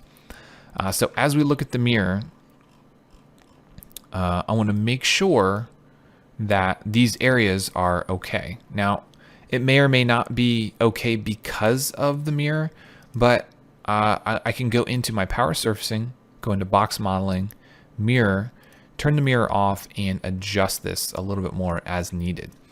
So I'm going to add another subdivision here, and I'm going to zoom out just so we can see where it's going. All right, so it's going down the middle of the fender, and that's okay. I think that's going to be an okay control here. And the reason I want to do that is I want to zoom in, and I'm going to pull that point, that specific point out. So I'm going to go ahead and I'm looking at everything. I want to take this edge and maybe pull this edge out just a little bit to make sure that I'm getting the arc and the curvature that I need. Now up top, I'm probably going to have to do a very similar thing as well. Add another control in there, look at it from the side, and maybe pull that information out just to get some nice curvature here. And I also have to be very sure that these new points that I added are connected to the right plane. I'm going to go ahead and select the right plane, go to my alignment, and make sure that they're all touching the right plane. Now, part of the reason we might have issue with the mirror is because I have weighted corners here. Now, these corners have 100 weight on them. Let's go ahead and turn the mirror back on, and let's see if we can toggle the weight here. So if I make this a 0 weight, everything looks good there. This point here has 0 weight. This point here has 100. If I make it 0, everything still looks good. Make that one 0 and make this point 0. So what you've noticed, or what hopefully you saw, is that the weight is affecting the curvature across the mirror. Now, even though I like to work with those square edges and square corners when I'm pushing and pulling these models, when we get to a state where we have a mirror across, unlike the front where we knew that this wasn't connecting to anything else, when we get to this stage, we're gonna have to come back in and we're gonna have to make sure that we check and manipulate all those edges. And when we hop back out to SolidWorks, hopefully now we see that we have a smooth transition across. We don't have the same issue where that mirror was producing an edge that didn't have tangency. Now, if we look at this from the side, have perspective on. Let's go ahead and turn perspective off for a second. We have that nice curvature. You always want to double check your document properties too and make sure that you have your resolution set a little bit higher. If we set it lower, then you might not get good resolution for these edges and these curves that we're dealing with here. All right, so that's pretty good. You can see that these patches, for whatever reason, these don't have tangency across them, but if I turn off my edges and I look at this, you can see that it's producing a small error in this section here. And there's a small error there. So that means there's another little spot that I need to look at and I need to worry about. So let's go back, edit one more time. Let's take a look at these points and make sure that they don't have any weight on them, because that's usually going to be a dead giveaway that you have a problem. Other issues may be that the edges themselves have weight that's producing some bad geometry, or that you really just need to push or pull something. So in this area, this point right here, this point might need to come out, and the point that's below it, this guy might need to come out this way in order to help that curvature. Now, sometimes this doesn't work, but sometimes you might actually just need to erase an edge or add a new division in there. So let's see if that change fixed it for us. All right, we still have some issues, it looks like, in this area, but let's turn on our edge visibility. We no longer have that tangency problem. We have one more edge that looks like we might have a problem, this one right here, and I'll probably have to go back and tweak and fix that one as well. We might have to worry about a little bit of curvature in this area. It doesn't look too bad, but it might be just a small ripple that we want to take care of. So this looks like the last edge that's really going to be a problem for us. So I want to come in and I want to take a look at it. Now, part of the reason might be because I have a weight in that bottom corner. So this corner is currently weighted at 100. If I take it to 50, it rounds it off, and that's okay. I could also take the weight of this point to 0, and it doesn't really have an effect on the rest of the curvature except for in this corner. Now, that's not a bad thing because there's probably not a sharp transition there. It's probably nice and smooth. And once I fix that corner, you can see it's no longer giving us an issue there. All right, so again, we probably need to play around with this just a little bit more, but for the most part, I'm really happy with the results. We have a really solid model to build from. We can add some rims to this. We can then build the surfaces for the inside of the car and take it as far as you want. If you want to add the motor to the back and the seats and the interior and all that stuff, definitely lots of things that you can do to this model to make it more complete. If we turn on one of these blueprints, such as the right one, or even the top one, let's go ahead and turn the top one on. You can see that we've done a pretty good job. We don't have the spoiler in here, but we've done a pretty good job with the rest of this information. We could then move forward and build the rest of the body, which, with the skills that you have now that we've done and we've used to create these surfaces here, you should have no problem creating the rest of this body, even if you're just making up the information that goes in between. So again, if you guys have any questions, please let me know. Please email me at matt@mysolidbox.com. If I do more of these tutorials, if there's something specific that you guys want to see, please let me know. I'm more than happy to try to help out and give you guys good usable information, because the end goal is that you have some practical information that you can use. Now, with the car, it's obviously a very specific example, but the tools, the complex tools to make this geometry should go a long way with just about anything you need to design. I do want to carry on. I want to do just a few more things to this model. We're possibly going to take a look at creating a rim, but I am going to do some things to the model that's not on the video. I'm going to finish off some of these ruled surfaces and things, just like I did on the front. Exact same process. No reason to show you the same SolidWorks process on the back that I did on the. So look forward to the next video where I start to talk a little bit about designing a rim, and I'm probably not going to do the exact rim in here. Again, it's very pixelated. I really want to do something cool, something custom in here that we'll be able to use. But look for that, and that'll be the last video in this series. Hopefully you guys learned something. Again, email me if you need something. I'm glad to help out and try to get you guys to the next level, and hopefully that you can take this information and use it for something good. So thanks for watching, and I'll see you in the last one. And again, email me if you have questions. Thanks. Hey everyone, this is Perez with SolidWorks, and welcome to video 11 in our sub-desurfacing tutorial. Now, in the past 9 videos or so, we've done a lot of work to get all the red areas that you've seen on this image on the screen. Now, I did take a little bit of extra time after we did the last video to go back and add things like these ruled surfaces, and I made an inside fender well, and I made the pocket inside here as well. And these are all tools that I showed you when we did the front fender using ruled surfaces and boundary surfaces and things like that. So none of that information was new. I just wanted to do it kind of off camera per se. So that way we didn't spend a whole bunch of time looking at that because the process is identical. But what I did do, one thing that will affect your models, is I went back and I tweaked the shape of the fender openings. Now, because when this was modeled, I didn't have a rim or I didn't have really a round reference other than a very pixelated image.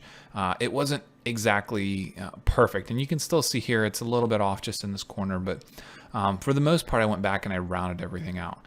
Now, one thing I do want to mention, when you're working with sub-D modeling in general, and you're working with the primitives, those tend to be a lot more stable when you're updating. When you're working with sub-D surfaces, and we go back and we modify things like this open edge, where in SolidWorks, then we come back and we add a ruled surface and fillets and things like that.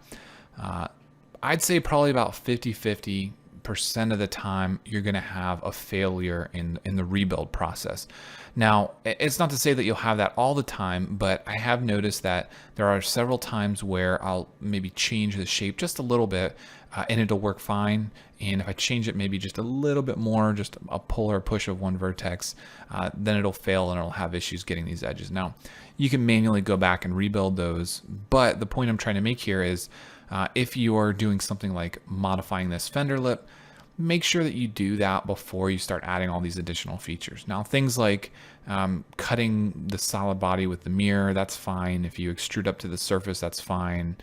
But the manipulating and modifying an edge selection when it gets converted and brings it back into SolidWorks as a power body, then you could run into some problems. So just to save yourself a little bit of a headache, if you're going down the same path, for instance, with the rear, before you add any of the detail work, the ruled surfaces and the fillets and so on, before you do that, make sure that you get the shape, at least of the wheel opening, close to what you want. Now, the purpose of this video, this is the last video, is not to talk about really any more surfaces. What we're going to do is we're going to design a rim. Now, you'll notice that I've added rims to this model, and these rims were actually done with a primitive with power surfacing. So all this information that you see here, in terms of the spoke itself, that was all done with power surfacing. And we're not going to copy this exactly, but we're going to follow the process and we're going to create our own rim. And so that way you guys can see how everything works for this model. So what I'm going to do is hop over to another model here that I have, a revolve. And this revolve is basically the profile of a rim. There's some fillets in here, and there's a revolve for the inside. We don't necessarily have to use this, but it's a good reference to help determine where the spokes should go or we want them to go. For instance, if we wanted this to be a little bit deeper dish rim, we could do things like we could move this in quite a bit and make it a pretty deep rim. So that way we have a good reference here. I'm going to make sure that I don't have perspective on. I'm going to go ahead and just save this file since I did make a change.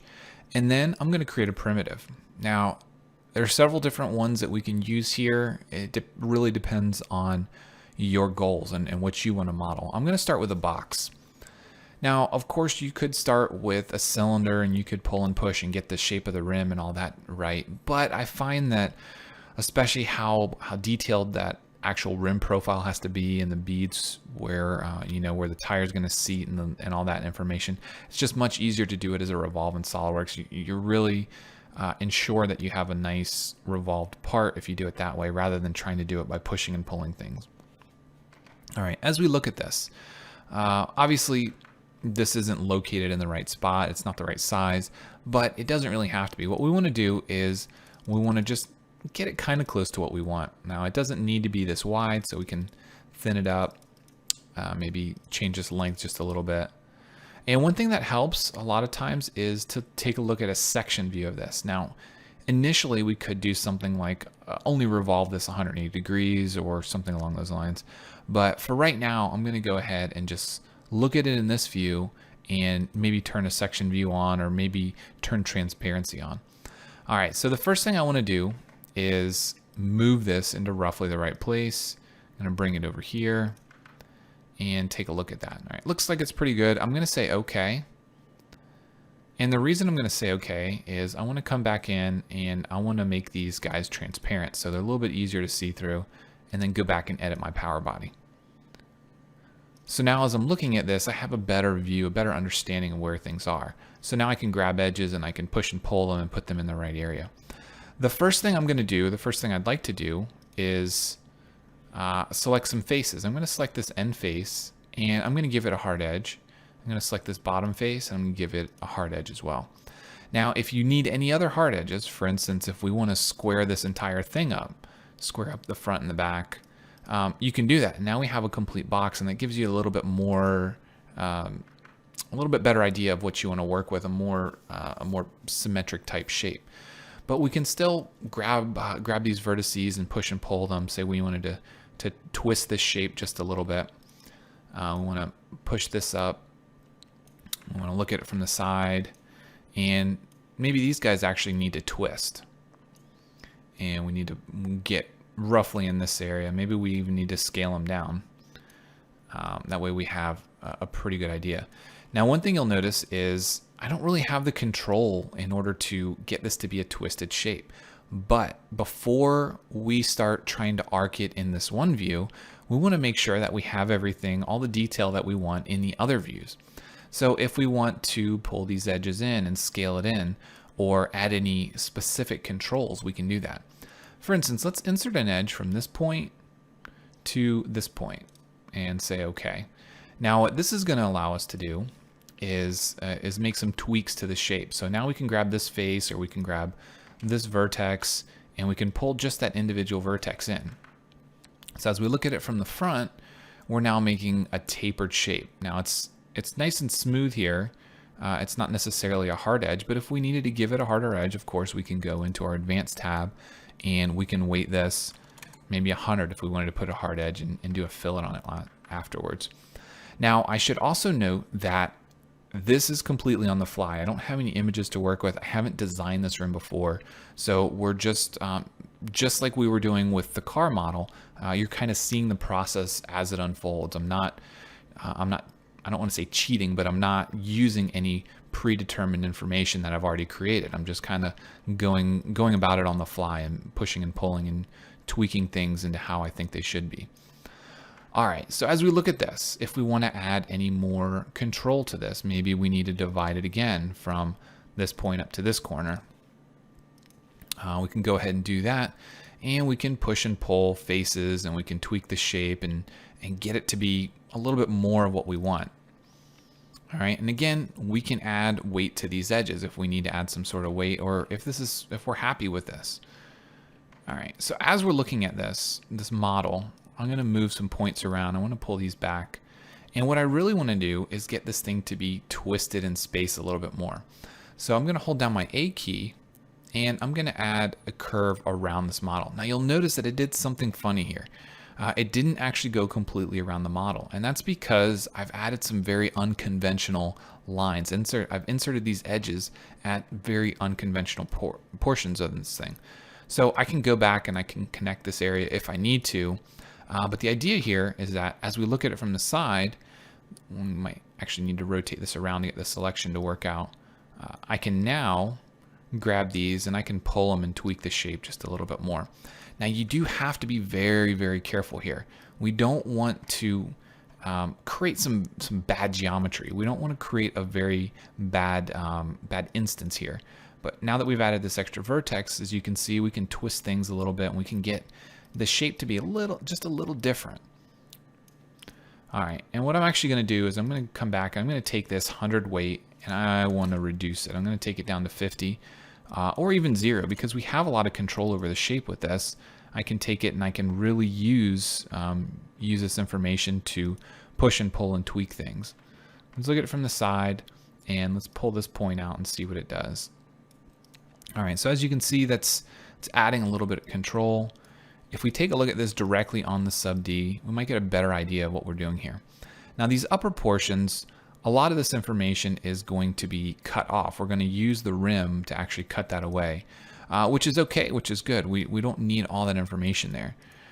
If we need to do anything down here, for instance, if we need to pull this edge out, we can do that and then take this vertex back and get it to twist how we want. So again, a very unconventional methodology that we're using here. It might not be ideal for what you want to do. We can also do things like take this face and do an offset loop. Now this will add a very different level of complexity. We can now extrude, we can push and pull, and add some different types of geometry here. When you do something like this, you might need to add a couple extra edges. And let's go ahead and say okay and take a look at what we have here. So again, a very, very different type of modeling. Go ahead and pull and push some of these guys down a little bit. Pull that out. And maybe even take these edges. I'm going to control select all these edges.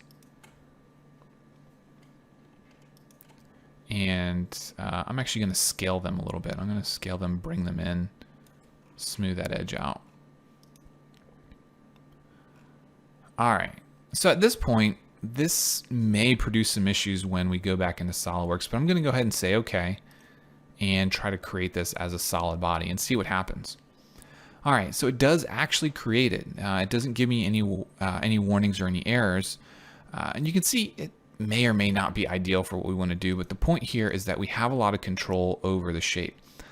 Now, at this point in time, I'm going to go ahead and I'm going to trim some stuff and I'm going to make some changes, but I don't like how high this detail is. So I want to make sure that I move it and I put it in an area that I think it'll work. So I'm going to just box select a lot of this information and I'm going to pull it down.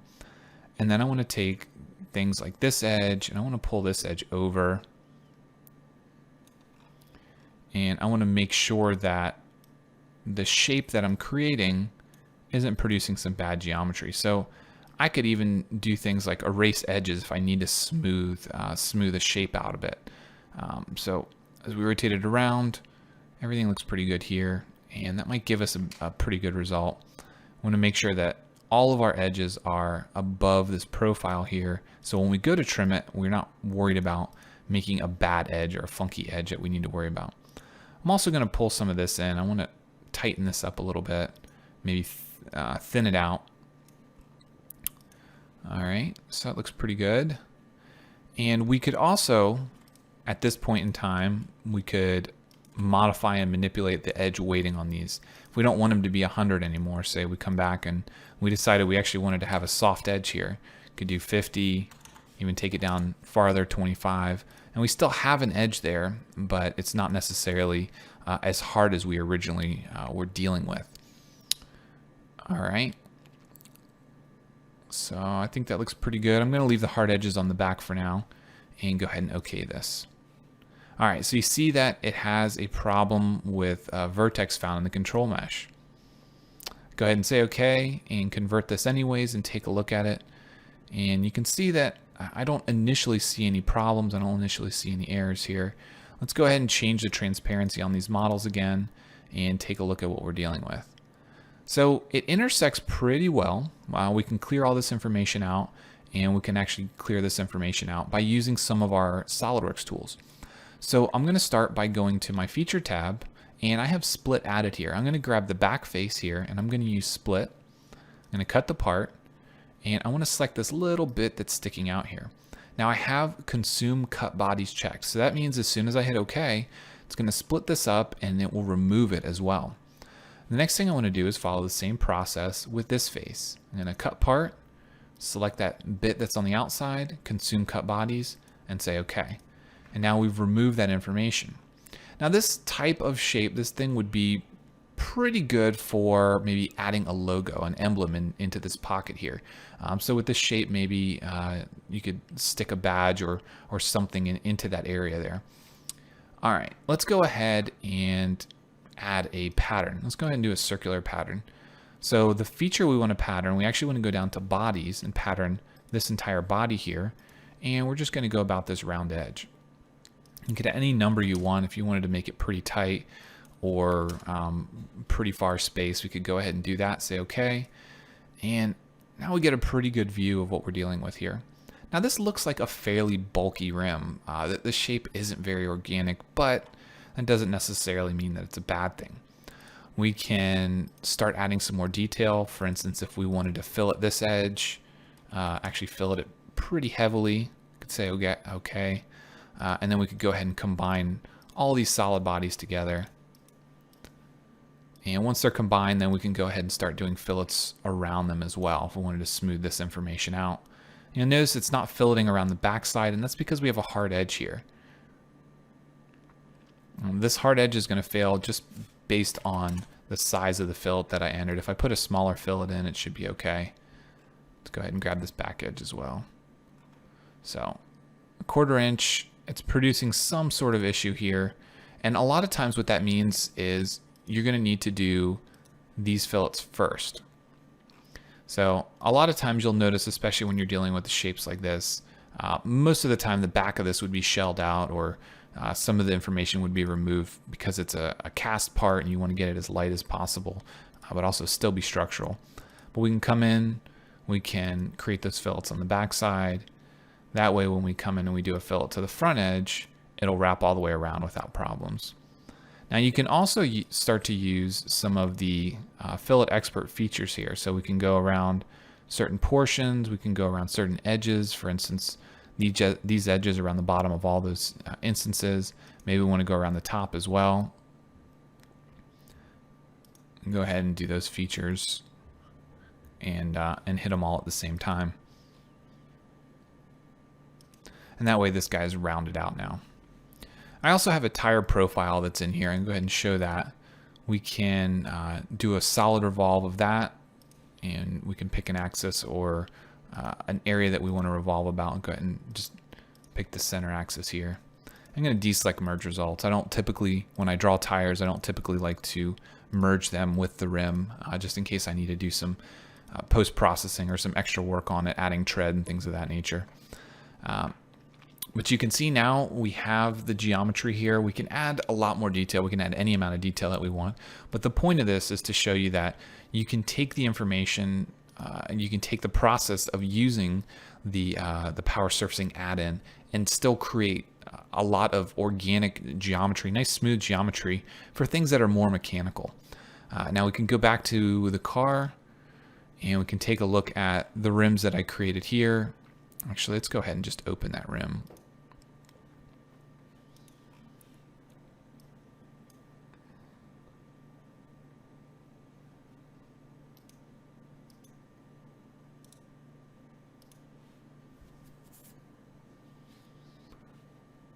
So when we look at it in context, you can see that it has some nice smooth features, and all this was done within power surfacing. This is the single power body for that spoke. And then there's some post-processing that's done, obviously, to do the tapered holes and the center cap and all that information. But started out with the same file, the same revolved rim, same center cap, even though I removed a bunch of material. And it gives us a really nice tool to make some of these more shapely parts. Even though there are mechanical parts, we now have a lot of freedom in making shapes where otherwise we'd have to take a lot of time and a lot of prep. So with a model like this, we could go back and cut more material away. We could add the holes for mounting a different center cap. But at any point in time, we can come back to the power body, and let's go ahead and show edges and vertices again.